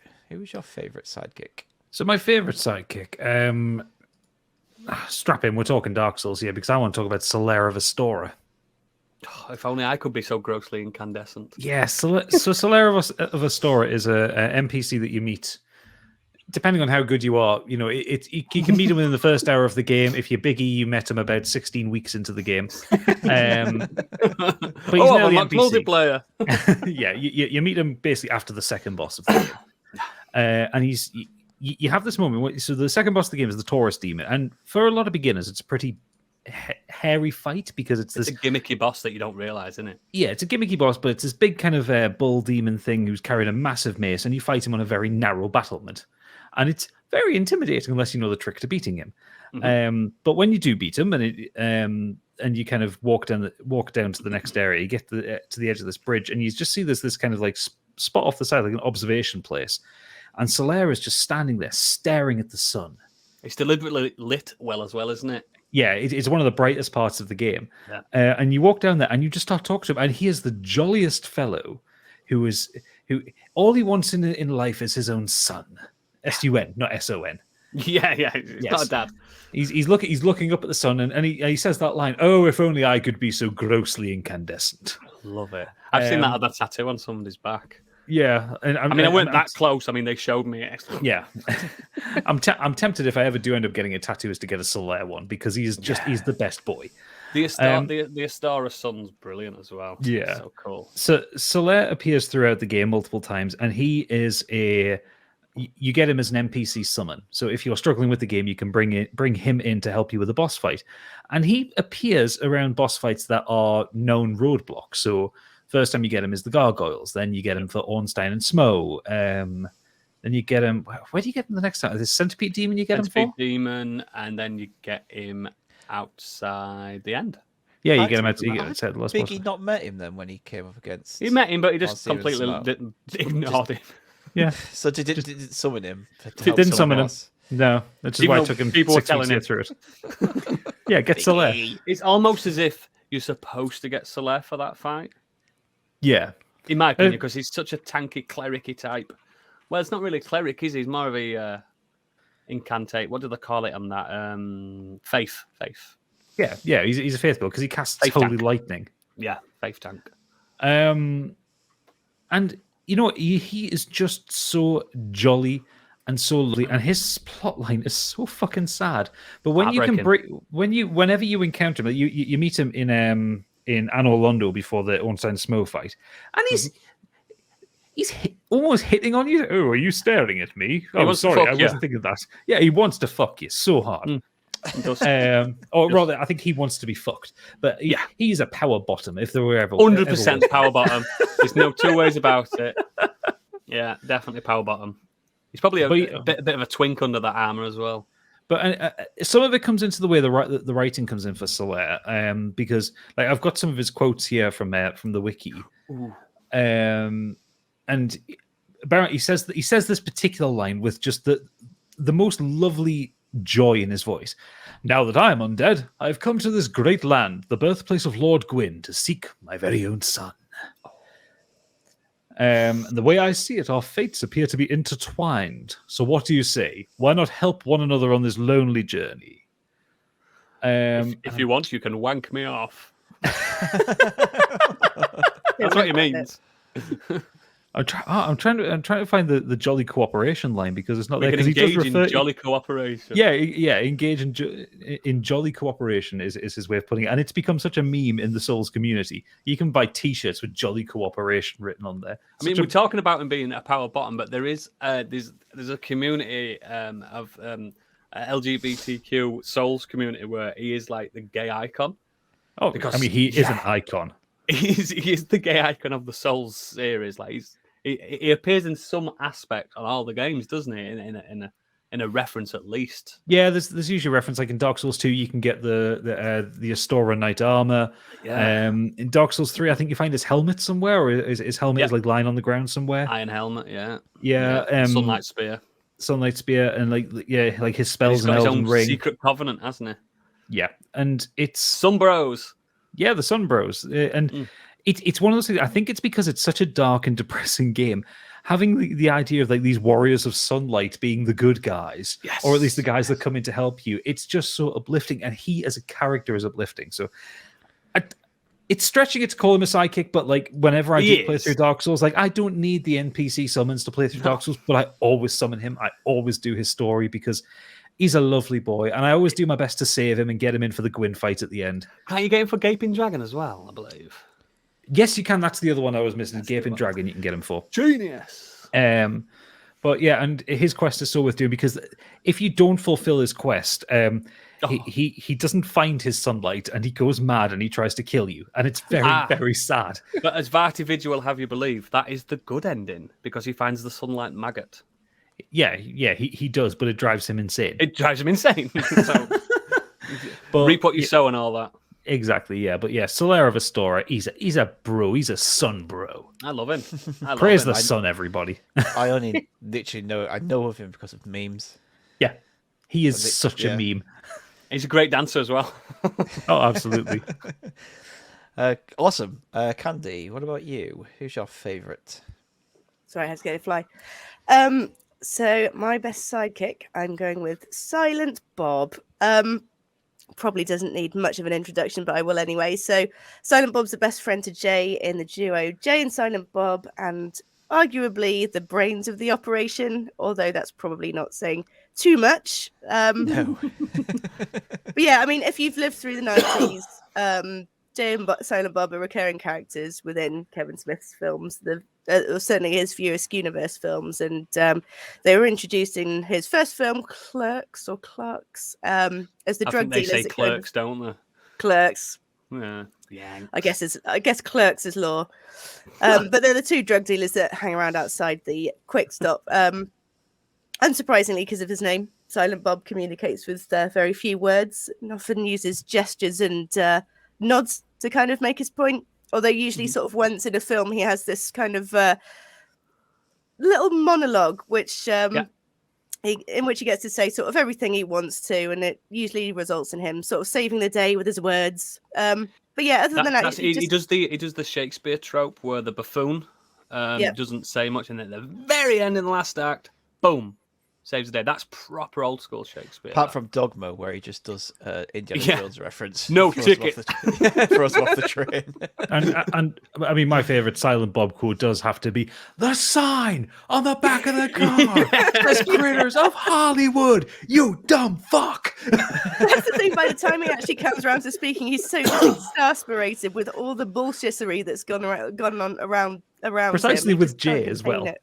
It's usually as annoying to Jay. Oh, absolutely. Well, yeah, that's what I mean. It's a well-known fact, obviously, that Silent Bob's actually played by Kevin Smith, and one of the reasons I chose him as best sidekick is because Kevin Smith is the actual best sidekick to Jay in real life. I think. He saved his life, man. Absolutely. If it weren't for his support, he would probably have just succumbed to his struggles with addiction and all sorts. Like he's really struggled for a long time, and if it weren't for him fighting his corner, I don't think he'd be with us anymore. Is he like 15 years sober now? I think so. Yeah, I think he's That's been doing pretty well. isn't it? Yeah, he's thing is, he's had no slips. That's like yeah. I don't know how you do that. I don't know how you do that shit. But they were actually sort of childhood friends as well. Actually, there's parts of the first film where Jay was so sort of self-conscious to act. Like, he didn't have any acting experience. I don't think many of the just trying actors to be in Clerks did. himself. Basically, and he apparently struggled to even do that. So when he was told to act as himself, he's like, well, how do I act? So he basically cleared off the rest of the film crew, and they had to film a bunch of scenes, just him and Kevin Smith by themselves in the middle of the night. And do you think Silent Bob comes about from the fact that Jay just talks and talks and talks, and the idea is that he just can't get a word in? Eventually, the character kind of just gives up and thinks, I just can't. I mean, that works for the narrative, but the secret is that because Kevin Smith was directing it, and also all the filmography, he didn't want a script to learn. Like Dante from Clerks is Kevin Smith. That's who he's supposed to be. Do you know what I mean? Because he worked in that shop and stuff like that. But he was like, I'll be in this film, but I ain't saying shit because I'm directing this shit. Yeah, I always just thought that the idea was that these two were friends, but one of them never shuts up. So the other one It's from the old. What's the point? I don't know. Is it Abbott and Costello or something like that? It's from the old school 50s where one of them, Laurel and Hardy type thing, isn't it? Where one of them talks and one of them doesn't, or one of them falls over all the time and one of them doesn't. That kind of C-3PO, R2-D2, that kind of, you know what I mean? He's a big Star Wars fan as well, so it's... Yeah, I was going to say, I find it hard to believe that was the situation in real life, because if you ever hear Kevin Smith talk, does not shut up at all, ever. He is the king of the podcast as well. God, I can't imagine what it would be like hanging out with those two in real life, because they're both, I think I mean, maybe even Jay is a little bit on the quiet side. Have you not seen him on Twitch? Not that much, not in a while. He doesn't play games that we all like, but he's quite animated. Oh, he's a Fortnite boy. That man's riddled in ADD. He's riddled. Oh yeah, oh yeah, for sure. But yeah, actually, when it came to filming Mallrats, the production company basically they didn't want Jay. They wanted it to replace him with like James Vanderbeek or someone. James Vanderbeek, who actually turned up in the Strikes Back, didn't he? He did, yeah. Oh, that's right, yeah. He played Jay in Strikes Back. He did, yeah. He did. You're right. But yeah, Kevin was like, I'm not doing it without Jay. Didn't Stan Lee say he's one of his? Didn't I think there's a quote that Stan Lee said, "Oh yeah, Jason Mewes is one of the greatest actors of our generation." It's like, what? Obviously, Stan Lee's so cute and kind that I bet it was just his like attitude. He's just like so energetic and so. I bet Stan Lee was just like, fucking hell, this guy's a tornado. You know what I mean? Must be so cool. He just has had such granddad energy as well. He's just saying anything. That was the first Stan Lee cameo in Mallrats, wasn't it? Ever. It was, and I think the last cameo that he had, cameo that Stan Lee had in a Marvel film, he was rehearsing his lines or reading Mallrats or something, wasn't he? Not quite, but yes. Kind of. Yeah, it's something along those lines. I can't remember. Well, kind of. I can't remember In exactly. one of them, yeah, he's reading the script to Mallrats, but yeah. It's not the last one, but yeah, I think it was the last one he filmed. Oh, okay. I know it was one of the one. sort of latter ones. Yeah, they didn't tell Kevin Smith even. He's like, what? Massive Marvel fan. Imagine being at the cinema for that. That's huge. But, yeah, so he gets the best psychic award for being the best psychic in real life. Actually, like before I move on, I saw one of Kevin Smith's posts recently within the last couple of weeks, and he goes on these hikes around LA to lose weight and everything. He looks really well now, though, doesn't he? That man. Yeah, he does. It's just unstoppable. Like half of the man he used to be. Probably less. Still so. wears the same clothes that he had, though. Yep. Yeah, hockey jerseys. Yeah, but like he still wears the clothes he had when he was bigger. Yeah, it makes him look even smaller. Tactic. But yeah, apparently he was going on a hike at night and he was too scared to go out by himself. Because it was sort of after dark in LA, you don't really want to be doing that. No. And he phoned Jason Mewes, saying, you know, can you come walking with me? And he did. But can you imagine if you were just out walking around LA saw them too. Jay and Silent Bob walking around? No, it's fucking weird. I can just imagine one of those, like, I can imagine one of those double take moments, you know, when you look back at what you're drinking, like, what? Jay and Silent Bob. I think Clerks 3's out. It's out this year, isn't it? It's got to be soon. I know people have seen it, haven't they? People have seen it. I don't know, but I know he filmed it about a year ago, and he tends to film things in about. He usually takes it to like weeks, Cannes Film Festival, doesn't he? First, it's one of his big traditions. But it's down as out this year. Yeah, this 2022. I really like Clerks 2 as well. A lot of people didn't. I like the dance scene. May. Oh, there you go. Oh, that'll be fun. So yeah, Silent Bob. Oh, I do love a bit of Silent Bob. Oodles, who is your favourite? I don't know if you're going to allow this because it's not fake. It's a real person. Are we allowing this? But I'm doing it anyway. Do you know who Tenzing Norgay is? Nope. Do you know who Sir Edmund Hillary is? Yes. Yes. So Sir Edmund Hillary inspired many, many media explorers from Indiana Jones to Nathan Drake. So the first man recorded to climb Everest and survive. He wasn't alone, was he? No, I do know. I have heard the name before. I just looked. He had his sidekick, Sherpa Tenzing. So a lot of people don't talk about him a lot, but I studied him at school and I've always been obsessed. So Hillary would have never reached the summit of Mount Everest without Norgay at all. So he was born, get ready for this pronunciation, Namgyal Wangdi Nepali. That's his name. Nailed it. Nailed it. So he was a Nepali Indian, basically tour guide. Hillary went on to great fame and fortune, as we all know. Sir Edmund, he was from New Zealand as well. He endorsed things like Sears, and he just got massive, didn't he? Everyone's heard of Hillary, and he's inspired a lot of people. But as unknown sidekicks go, I think Sherpa Tenzing he's a fucking hero. So among whispers in the communities and the people that talk about it, and historians, they reckon that Sherpa Tenzing went up there at least 3 times before Edmund Hillary did. Yeah, to map the course. Yeah, people say Edmund Hillary was the first recorded person up there.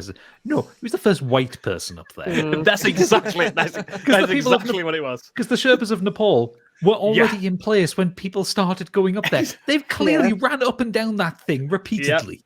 Like it was a sport. Yeah.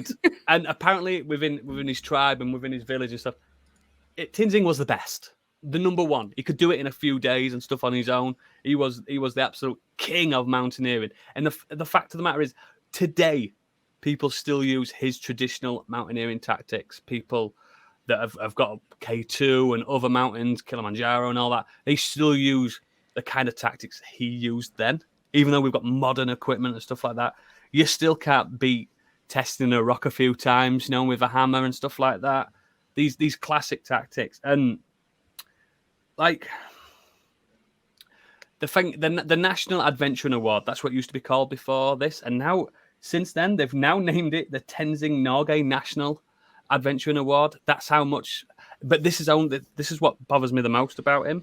This has only happened in the last 10 years because we've only just started accepting people of color as these great, and that's what breaks my heart the most, because these photos of him, he's always fucking smiling. He's always having a great time. And apparently he had the most wicked sense of humor. Like Sir Manila, we used to say, he used to fucking fart and stuff. And he used to just be an absolute lad on the mountain. And I just really admire him. And I read a book about him about 2-3 years ago as well. And there's one bit that it's not, I mean, scholars are probably going to come at me because I know scholars listen to this. But there's rumors that, as Hillary was up there, halfway up, because it took him ages to get up there, asleep in a tent or whatever, Tenzing would go down back to the village to see his wife and come back up and stuff like that. It's fucking nothing. And it reminds me of, is it Kato from, is it Green Hornet? Yeah. Everyone forgets that he's the actual mastermind. He's the one that's really good and does everything. And I'm just so glad that nowadays, we can revere these kind of people. The name Sherpa didn't start until Sherpa Tenzing. That's where it came from. It's nice that they're not forgotten. Yeah, he's proper nice that they're not forgotten. And there's a shrine on him and, like I say, honorary award. And I feel like he was the first, pure sidekick, you know what I mean? Because he inspired a lot of sidekicks as well. You watch these explorer things, you know what I mean? It's same with Uncharted and stuff. Remember Uncharted 2 when he befriends the Sherpa, Nathan Drake, and it's a big deal about it. And Indiana Jones, apparently Short Round's really inspired by Sherpas and just a Short lot of round really racist. Yeah, really racist now, but they tried. They fucking tried, didn't they? It's nice to see it. Not the racism, but yeah, I think like the actual term sidekick and stuff like that. I don't know where it stems from, but as soon as Stig like we're doing sidekicks, it just obviously I studied it. It's one of the things I studied. To me, it just stuck out. I'm like, yeah, I know it's not real because it did happen. It's not fictional, but I think you can't talk about it.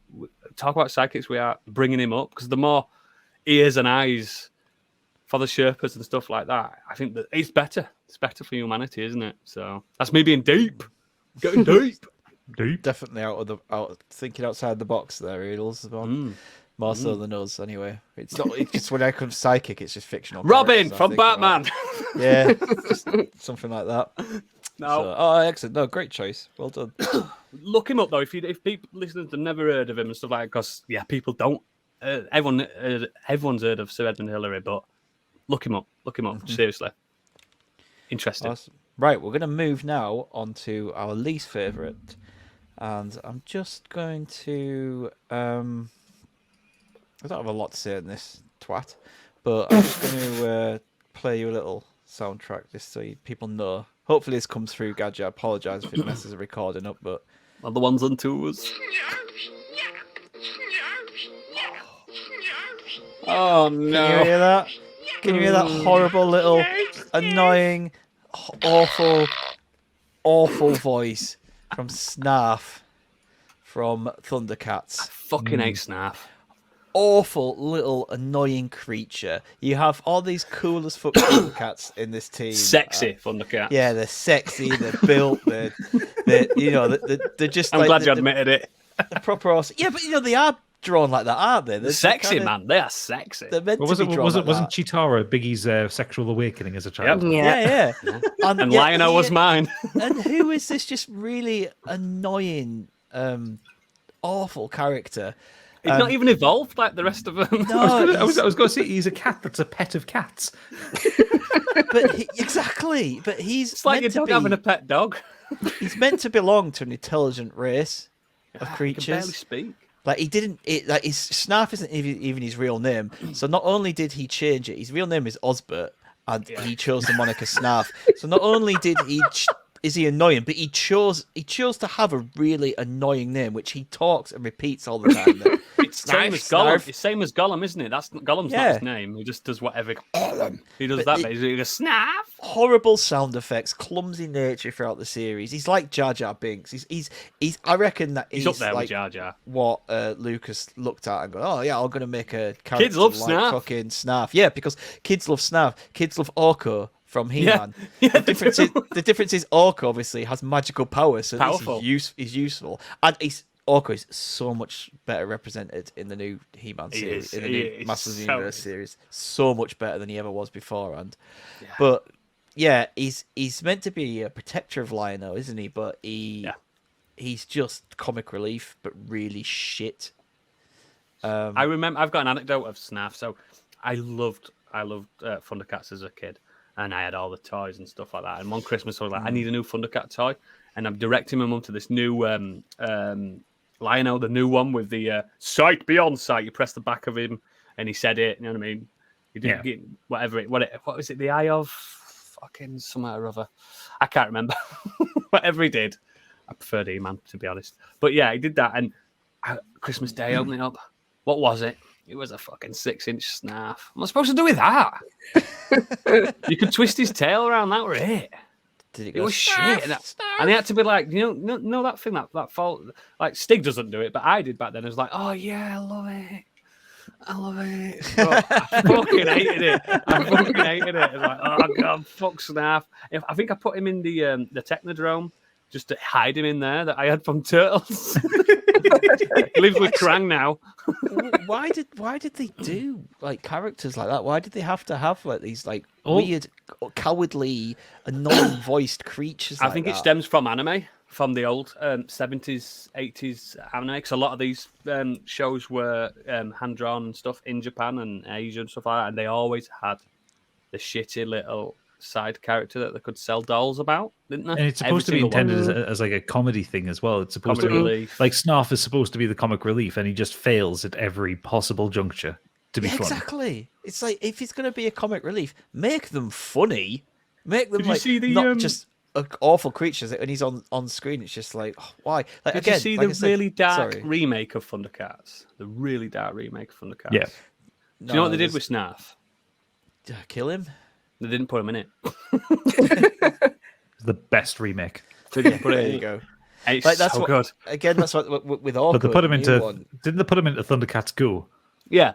Yeah, but that's Yeah, that's worth it. It's because they Isn't take the piss new, out of isn't him. that Thundercats like the new one, like proper It's like Teen Titans Go. Teen Titans style? Yeah. Yep. But yeah, It's like funny. the best way to go with a character like that is just kind of like what they did with Orca. If you're going to do like a remake, is yeah, he is still kind of annoying in a way, but he serves a purpose, and he actually, he's not just stupid comic relief. There was some backlash from the creator of Thundercats. I forgot his name, and because there were a panel and someone was saying some young chaps going up. It's really good that you've got representation of like people with mental illness and stuff with Snarf, and the creator, the creator could have turned around and gone, "Yeah, that's what I did." He went, "I didn't. He's just really annoying. He's just a little shit character." He could have bit and gone, "Yeah, that's exactly what I did. He's underdeveloped." Take the free brownie points. Yeah, no, he's just crap. Yeah. Fucked it. He's just so crap. Like I said, he is a Snarf, and he calls He's a himself fucking Snarf. Yeah. And there's other characters called like Snarfer and things like that. It's like it's just shit and annoying. Garbage. Honestly, I don't really have loads to say about him other than I think he's fucking wank. And just, He's genuinely one of the worst from the 80s. Genuinely, Yeah. like. Imagine Yeah. if everyone named themselves out of noises that they regularly I'd be called make. Cough. It'd be called yarp. Yarp. Gadget would be called Toon. And Stig would be called No, I don't like it. oh yeah, fuck Snarf. Oh, Fuck him, he's Gadget. dead. Cowgun Who's your Snarf. least favorite sidekick? Oh, I've got two, and I'm debating which one to put into the Patreon section. Oh. Because to be fair, they're both pretty good rants. I'll tell you what, I will go with the most recent one for this bit. Ooh. So I am going to share a little bit of dialogue from this character. I've ranted about this character on the program before. Oh dear. Because he's fairly recent. In fact, he's a 2021 sidekick. Wow. So I'm going to share my screen, and I just want you to listen to the voice that this character has. I'm going to. So I share my screen for everyone on the YouTubes, and I shall put the sound clip into the audio version. Hey, thanks! Where can a feline get some donuts around here? Oh God. Donuts? What are those? What? Don't kid around. This is important. We're talking about the greatest food in the world. Snarf. I'm sorry, but I've never heard of Isn't them. it? It's not like They're a delectable treat, fried in oil. And that's enough of Navaroo. Yes, I want to talk Navaroo. about Navaroo from Monster Hunter Stories. Monster Hunter Stories is a hate him great already. JRPG. It's fantastic. It's the best Yeah. Pokemon game in years. Exactly, yeah. It is the best Pokemon game ever made. Probably. And the problem is that they do this thing which JRPGs are really terrible for, where you have a silent protagonist. Yep. But unlike, like Dragon Quest, where the silent protagonist just kind of protagons his way through it and just carries on as is, Bit of puff now and again. yeah, they felt the need to give that the character should have a voice. So you get Navaroo, who is this little feline who follows you and talks with this really annoying New York accent all the time. He sounds like a Calls bad you fucking Meowth. funny. He's And like it's Meowth, isn't he? oh my God, this is a 50-hour game, and this little cunt is running around with you all the time. He never shuts up. He talks over the overworld, and it is. I had to stop playing the game. I got halfway through the We game. should I had go to stop- back to the village. I had to stop playing the game. I got halfway through it because I couldn't stand Navaroo, and can't there's turn him no way off. to turn him off. Yeah, you can't. They usually let you in awful. these in these games. They usually let you turn them off, but you can't. You either turn the whole volume Japanese in down. Monster Hunter Stories too. Like I couldn't even get to a different voice actor for it. Oh, it's so bad. And so bad. I don't mind having like a secondary character offer the silent protagonist dialogue. That's fine. Again, loads of games have done that in the past, and it's a known thing. I don't mind about that, but they made him so irritating.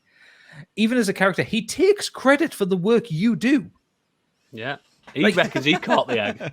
Yeah, you'll go in, you'll beat a boss, and then like Navarro will stroll up to whoever gave you the quest. Yeah, we killed the boss for you. It's like, no, you did nothing. You fucking hid in the corner. I killed the boss with me monster. But no, oh god, it drives me mad because the thing is, it ruins what is an excellent game. Like, it is one of the best JRPGs I've played in a long time. In the traditional sense of JRPGs, the game has loads of personality. It looks gorgeous. It's got a really wicked sense of humor outside of like the normal kind of JRPG tropes. There's huge and the monsters look better than Pokemon's. Yeah, the monsters look great. There's huge fashion potentials in it. You've got thousands of weapons you can possibly have that look mental and amazing. Yep. And it's all ruined by this little yellow cat. He's worse than the first one. Have you played the first one? No, I haven't played the first one. I can't bear it. I need to feed him to a Rathalon or something like that because he's so annoying. And the thing is, there is no reason for him to be in the game. He just appears in one of the opening cutscenes. He's like, "Oh, okay, I'm here now." Yeah, isn't he trying to steal some eggs or something? And you find him. I can't remember how it is. He's I think he's trying to steal some monster eggs, and you like find him, and he's like, "You look like you could use some help. I'll stick around and show you the ropes." It's like, fuck off. So if you're listening to this and you are a patron and you've listened to Scorched Sheep, please request a Navarro character in Scorched Sheep for Gadget to do. That'll be a nice little treat for me. You've realised that will backfire on you because I'll make him Treble's best friend. No, it won't. Not a chance. He will kick him into a ravine. I mean, Stigveld's already got Orapan, so you need a sidekick. I think it's well, like when you say in comparison to let's say Dragon Quest XI, just because it's the best game ever made. But like you've got Eric that talks for the hero, and Eric has the odd accent and stuff like that, but it's nowhere near, and it's not annoying. No, he talks like a human being. It's got like a Greenlandic accent, and like a Norse accent type thing, almost like Bjork or someone like that. Navarro is just, it sounds like Mario in the Mario film. It's like Bob Hoskins. It's fucking crap. It's so high pitched and grating constantly. It's awful. It's not got the best voice acting anyway in the game, but fuck. Yeah, but at least like the other, like the human characters you tend to happen very upon. Stoic, aren't they? Like, they're very stoic and they're very calm. They're not high pitched weirdos. You've never heard of donuts? Oh god. You know, it's like they took the voice actor who like auditioned to voice Elmo, and this says, "No, you're far too annoying for Elmo," and problematic. Stop groping people. Yeah. I hear the casting a JRPG down the hall. Why don't you try there? Yeah, you can't touch anyone there. Oh god, I'm gonna get sued by Big Jim Henson now. Jesus Christ, it's coming for me. It definitely, that clip you just played then, it just fits perfectly into that Jar Jar Binks snarf kind of exactly. Just annoying as fuck. Go away, just awful kind of.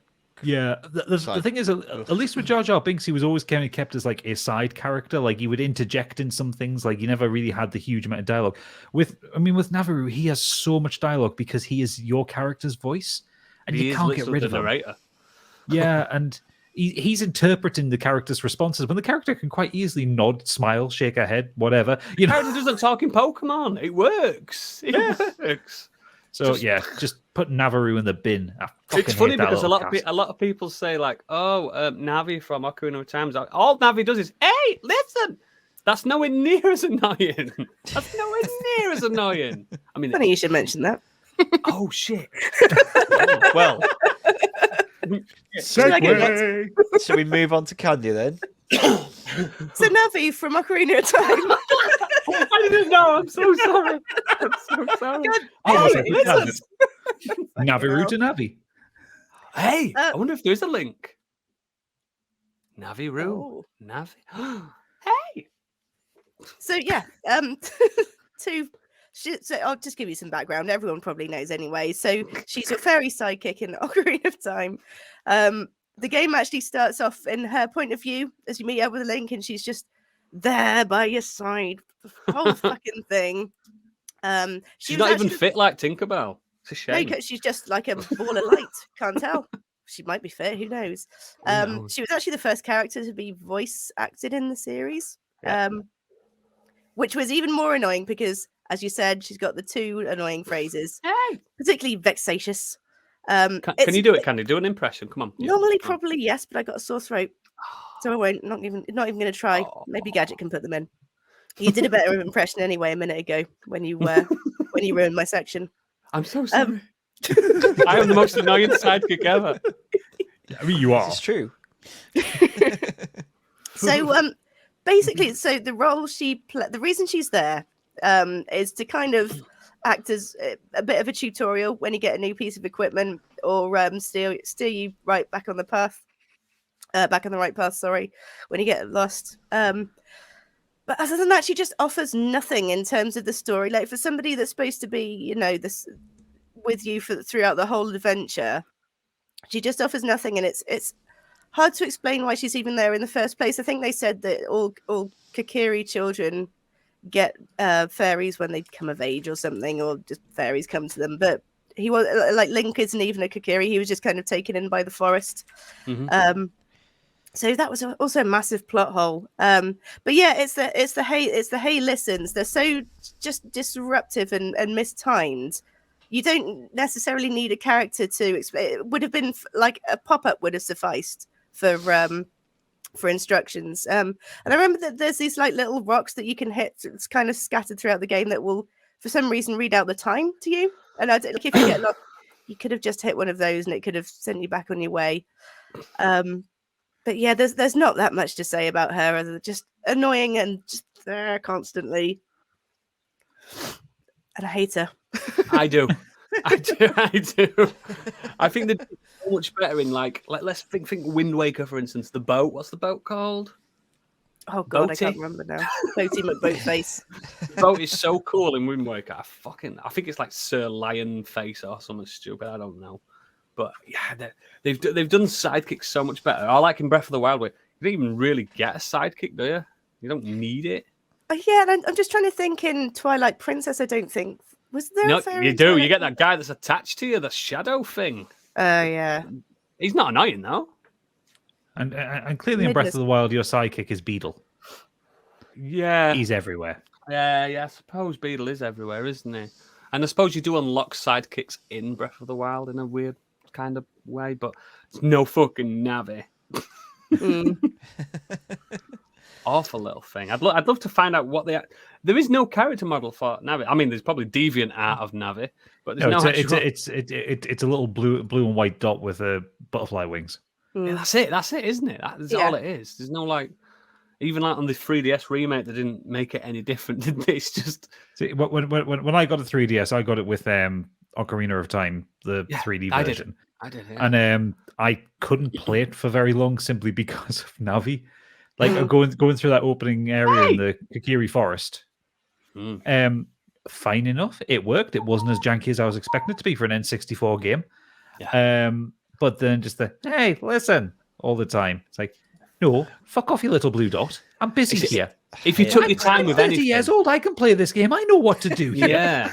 A lot of people like to take the time with games. I don't know why, but a lot of people like to take the time with games. And in that game, you can't take your time with it because Navi's like, hey, listen, we're going to go over there. You know what I mean? That kind of fucking shite. Blech. Yeah. There's another character actually in Ocarina of Time as well that's sort of misplaced. Do you remember that owl, Gaebora? Yeah. And he'd come and fuck your life up every now and again as well. And he'd try and kind of skip through the dialogue, and right at the end, he asks you if you understand. Yeah. And if you hit no, which it automatically does, you have to then go back and do the whole thing again. Fucking 90s. Bring them back. Right. Oodles, your least favourite. Is it real or fake this time? It's real. No, it's fake. It's fake. It's a real subject, though. It's a real subject, guys. Hard hitting. Who here knows who Roy Harper is? Roy Harper. Oh, Look, it's it's an me. animated thing, isn't it? Superhero thing. Better known as Speedy or Arsenal. Who knows who Oliver Queen is? The Green Arrow. Has anyone heard of the Green Arrow? Yes. Fucking hell! Yes. Right. I haven't heard of the Green Arrow. The Green Arrow is a DC superhero of Justice League fame and from the 1940s. So Roy Harper, better known as Speedy, has been the sidekick of Green Arrow as early as 1946. Orphaned as a little boy, Harper grew up as a Navajo native, which was huge for the era. It's fucking huge. Think of it, the 40s, and they've got a representation of Navajo in a comic book. Massive. Obviously, Roy Harper's appeared as an alien as he got older, like they did with Robin, that eventually turned Robin into Nightwing, because it makes more sense that a 30-year-old's not just called Little Robin Boy Wonder. So they called him Arsenal when he got older. The character's been through a lot over the years. He was a founding member of the Teen Titans that's always missed now, and I'll tell you for why. So he's gone through a bunch of basically issues. And during, I think, the early or late 70s, the DC Comics decided to do something. They decided to assassinate a character without killing the character. They basically turned Speedy, or Roy, or Arsenal, into a junkie. He was caught by Oliver Queen, Green Arrow, shooting heroin in a comic book. Lovely. Yeah. Now, this was a character assassination. Now, a lot of people loved Speedy because it's what it was, but they needed, because the don't do drugs or the just say no thing was kicking into gear. They needed to pick a character, and the reason why I hate this character, because it killed everyone in that year. It killed Green Arrow off, and I used to love Green Arrow. In my opinion, it was better than Hawkeye back then when I was younger. And obviously this happened before I was born, but I didn't know about it until I started catching up in comics. Now, because of they turned Speedy into a fucking junkie, it killed Green Arrow. And Green Arrow was cast from, because people they weren't picking the book up anymore. Oh, Speedy's recovered now. They were still like, no, he's a junkie. There's no way he can get past it. They couldn't look past that. Do you know what I mean? Yeah. They couldn't redeem the character at all, and it ruined. His name sounds like a drug. His name sounds like a drug. Yeah, and it just ruined Green Arrow. Green Arrow was a joke character up until the CW took back over, and it's still kind of a joke. Apparently, it's an all-right show for the first season. I've never watched it, but yeah, Green Arrow was big. He was huge. You've seen what he looks like in the comics, haven't you? It's like Robin Hood. Yeah. Big blonde mustache, big Robin Hood hat. Oh, yeah, I've seen him, yeah. Yeah, and Speedy was like a red version of that. And they used to, like I said, he was a founding member of Teen Titans. Teen Titans is a huge book for me. I fucking loved that. The whole of Teen Titans. You've got Dick Grayson, you've got Roy Harper, Speedy, you've got all these people like Stig knows Teen Titans, don't you? Fantastic. But you never see Speedy anymore. Yeah, Teen Titans Go. That's still he's not in that, is he? No. They completely destroyed it, and because of that, it makes me. It's my most disliked character, even though he's one that I loved. I dislike it because it's kind of what DC did to him, and because I'm the same. There's no redemption in the character. Whatever he does, because he still exists in the books, but whatever he does, you still think you're a fucking junkie, though, aren't you? Even though he's a recovering addict and stuff, now people can't look past that. Like, he stole from Bruce Wayne to get gear. Do you know what I mean? That kind of thing. Proper, like, I was talking to my friend about it this week, and they were like, oh, yeah, it's like Phil Mitchell from, did he say EastEnders or Emmerdale or something like that? One of these shows. There's a character called Phil Mitchell.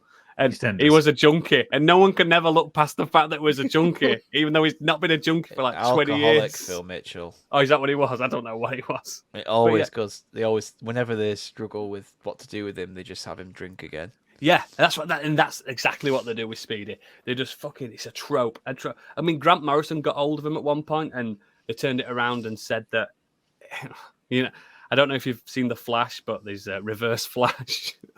Oh, for fuck's sake. They made out that Reverse Flash put the needle in his arm and stuff like that. They tried to redeem it, but no, they've just never been able to save the character. Now, if you look at pictures of Speedy or Arsenal.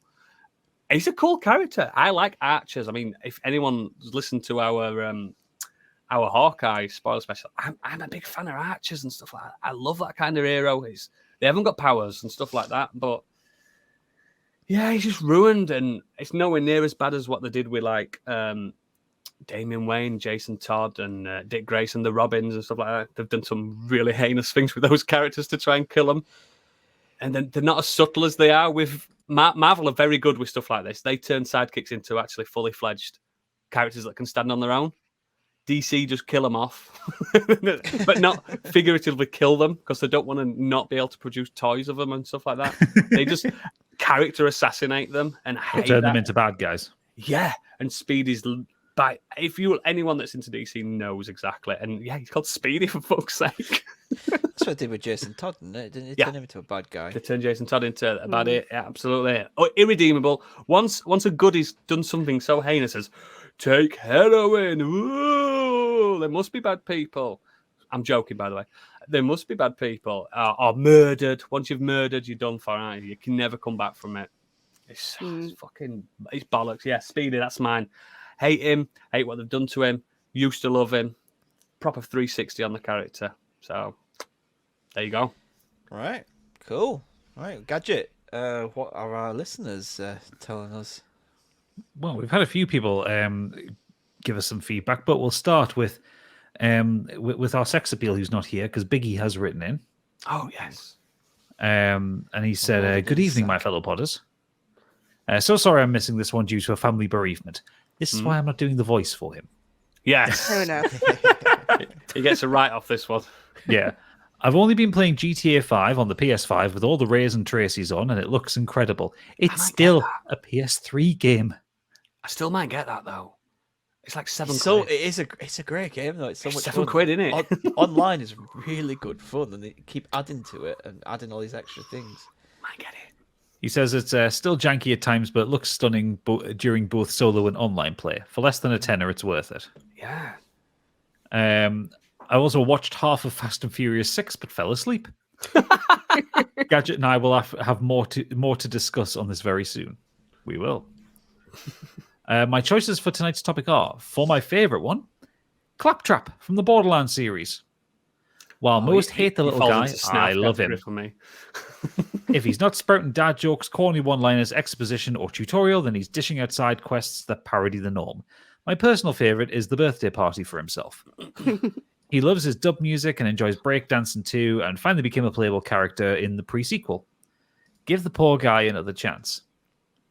I do love the opening sequence of Borderlands 2 where he's missing his eye. Really? But he just keeps referring, "Come, minion! Lead us to glory!" I always thought people didn't like voice. Him. Yeah, he's got a really high voice, yeah. He's a snarf. He's a little snarf robot. He looks like that thing from Grand Day Out, from Wallace and Gromit. Yeah, he looks like the oven. When's that film coming out, by the way? That's got to be soon, hasn't it? Later this year. People really like Borderlands, don't they? Well, I'm keen when I finish Elden Ring finally to play Tiny Tina's Wonderland. That's not Borderlands. That's Wonderlands. Different games. I just want more Tiny Tina. She's amazing. Is she? Oh. No, she's 14. No, I meant Don't make that noise. No, I didn't mean you made like that noise. You made that horny noise. I didn't mean it like that. I didn't mean it like that. I think that's just his natural noise. Cut that. That's a normal noise. Anyway, he goes on to say the worst is Jar Jar Binks from the Star Wars prequels. Yeah, fuck that. Fuck this guy. I get that a new generation of kids watching Star Wars will love him, but the jibber-jabbering fool with the lisp was so fucking irritating and a bumbling fool. Me's gonna die? You some people gonna die? Oh, the backlash from Star Wars fans was so bad that Lucas reduced him to a footnote by Revenge of the Sith from almost the third main character in Phantom Menace. Yeah, at least they read the room there. Yeah, whenever I feel sad and depressed, I remind myself that some fans are actually convinced he's a Sith Lord. Seriously, Google it. He is. I do love that theory, that original, like, wasn't it original story concept or something? No, he brought the Empire. He has the final vote on the Chancellor Palpatine to get unlimited power. Unlimited power. He gave him the final vote. Do you know, in the Congress? How did he get into fucking power. Because he was a Any great position of politician. power. How did he become a politician? This is what I keep trying to tell you. Stupid as Star fuck. Wars The is guy fucking stuck crap. his tongue into a fucking electrical field. Yeah, like he's just and he made the Empire stupid. what it is. He voted Palpatine for, I think it was executive powers. He gave the final vote, and this is when Padme says, "And this is the day democracy dies," or something like that, because they gave a Gungan the fucking final vote. I'm sorry, but they caused all this misery in the galaxy. Do you know there's only one good thing come from Jar Jar Binks, and that was the toy that was like a Jar Jar head and had a long tongue. Yes, I remember that. You could flick out and attach to things, and you'd I be did sat like in the hand class. puppet one as well. Yeah, because you'd be sat in class, and you got that, you go, whew, and you grab one like with your classmate's book or something, and just like pull it off the table. It's the only good thing that came from him. He's fucking awful character. Even his mate, even his boss Nass, he was terrible as well. Oh, All the Gungans awful. were fucking shy. No, they were a badass Gungan, weren't they? In that war bit, he was he had a scar. He was cool. He was a cool Gungan. I liked him. Moving on, Xenos Infinity has said the first two that jump to mind are both orange characters known for spinning things around to fly. Obviously, I'm talking about Tails Prower from the Sonic games, and Bandana D from the Kirby games, who is the closest thing Kirby has to a sidekick now. The D's have been there since the beginning, man. I need to play a Kirby game. Never played one. Oh, please. I think there's one on the Nintendo Switch. The Nintendo Online thing that you get play. I think is it Dream something like that. You get like 3 games. That's so good. Super easy though. Fair enough. You'll breeze through them.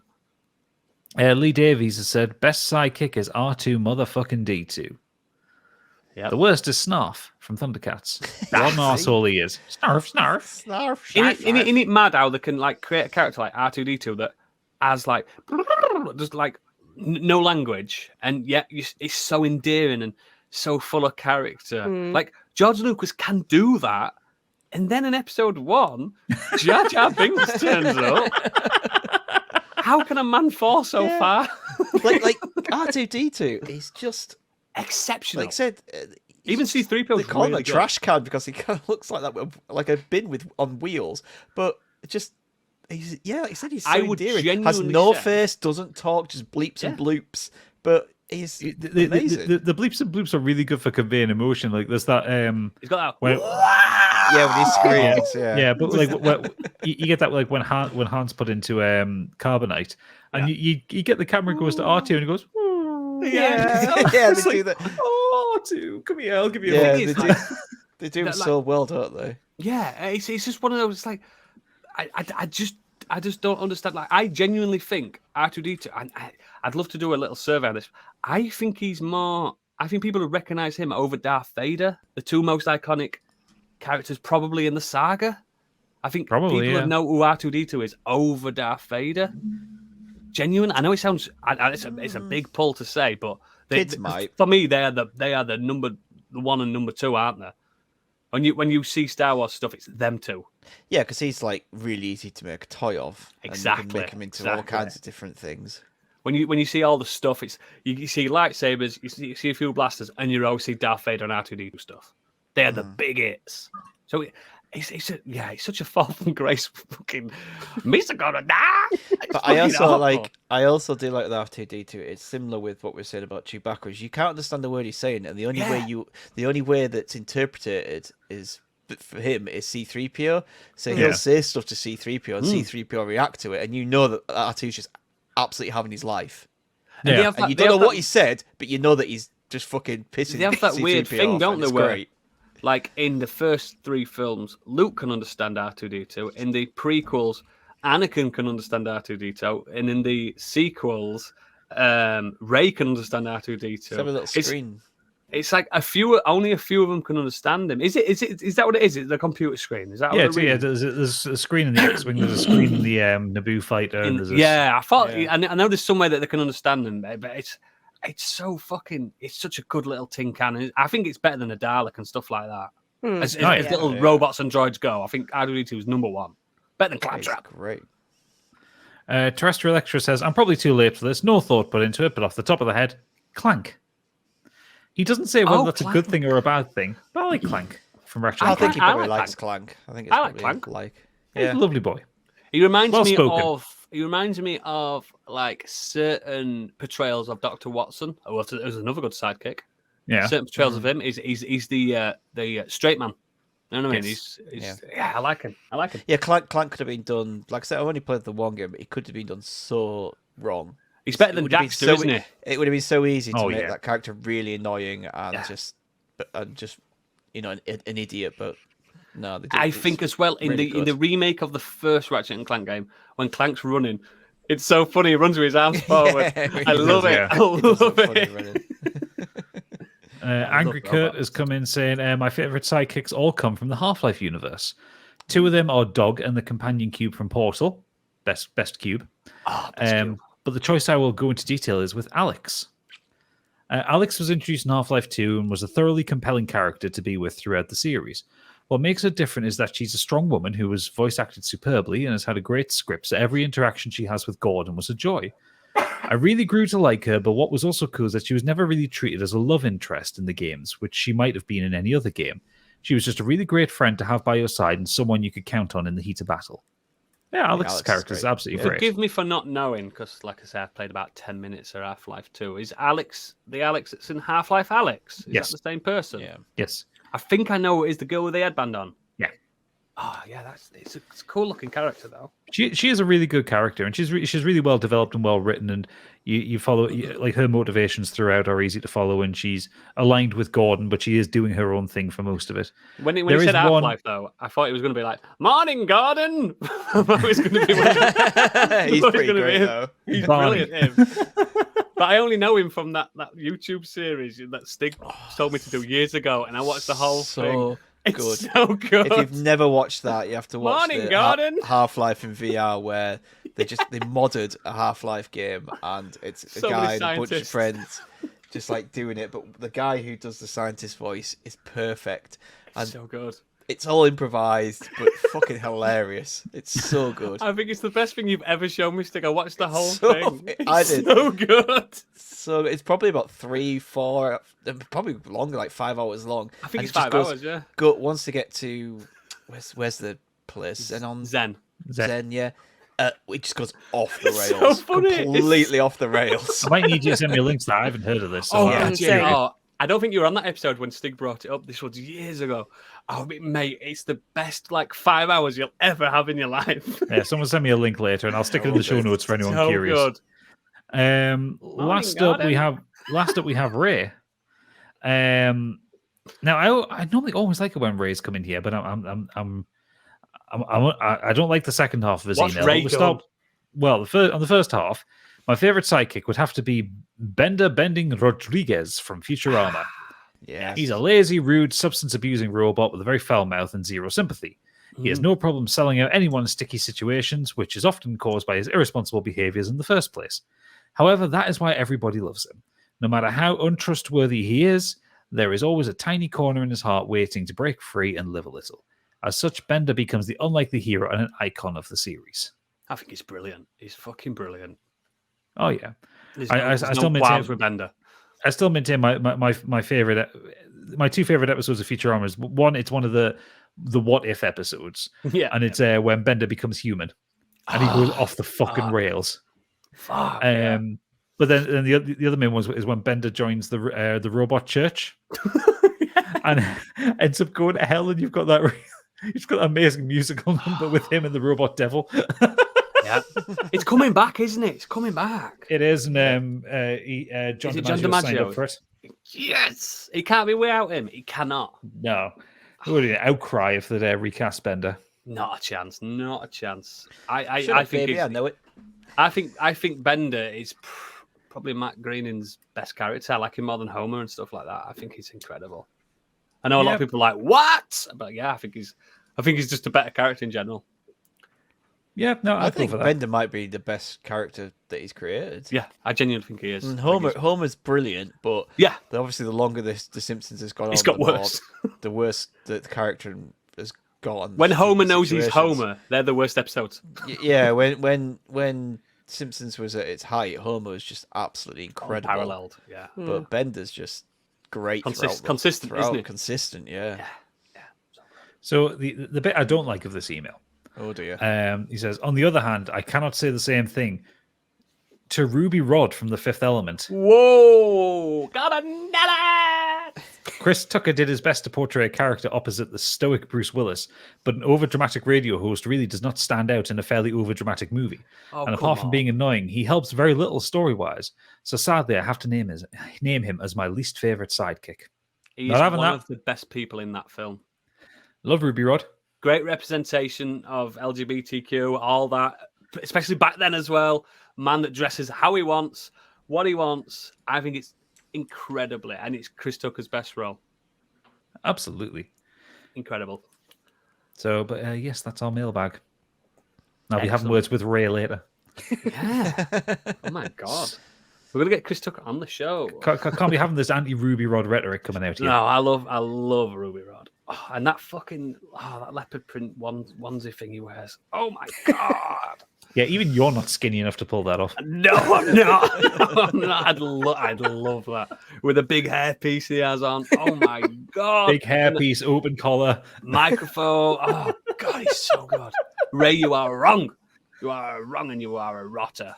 But anyway, that is our bulging sack. That is it mainly for the show, but we've got some socials to do. And what are we doing next week, Candy?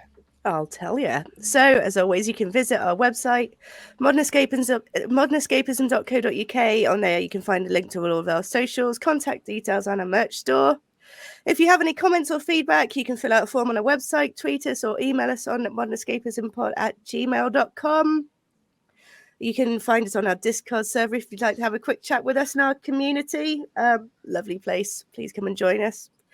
Twitch as well. We do some gaming streams every now and again. We try and keep it nice and regular for you. And you can find us on twitch.tv/modernescapism. The best place to find our schedule is Discord or Twitch, or just give us a like on Twitch and it'll let you know whenever we're going live. Oh, the cat's back. Fucking cats. He knows it's because I'm doing the socials. Fuck's sake. And I have been active on Twitch as well. I mean, I'm not very good at sticking to my thing. But what I'm going to do for future, I'm just going to stream when I want. You were supposed to be playing Dishonored, and you've I will done more still, Elden Ring. I'm just going to stream what I want when I want. That's it. You're just going to get ADHD streams. It's fine. Perfect. That's what we like. All of our playthroughs will be uploaded to our YouTube channel as well, along with our regular episodes. Somebody join the Fight Club with me. Come on. Please, he needs the help. And you can find us on youtube.com/modernescapism. And we've told you about our Patreon already. So give us a follow on that. If you would like to give us a bit of extra financial support, you get lots and lots of extras. It's really, really worth it. And if you want to support us in a non-financial way, please leave us a 5-star review wherever you can. And that really, really helps as well. We don't read the low-star reviews, 5-star reviews or no. Next week... We've got an algorithm set up, so the low-star ones, they don't even show up to us. Yeah, don't even acknowledge them, I'm afraid. And don't forget, everyone, Scorched Sheep now has its own YouTube channel. So if you search for Do Dragons Dream of Scorched Sheep on YouTube, you'll find the channel. Yeah, you can watch us now. You can see us actually rolling in real time. We're not cheating. Sorry about my cat's asshole there. I like it. Yes, next week we have unpopular opinions, and this is just an absolute open book of a subject on this one.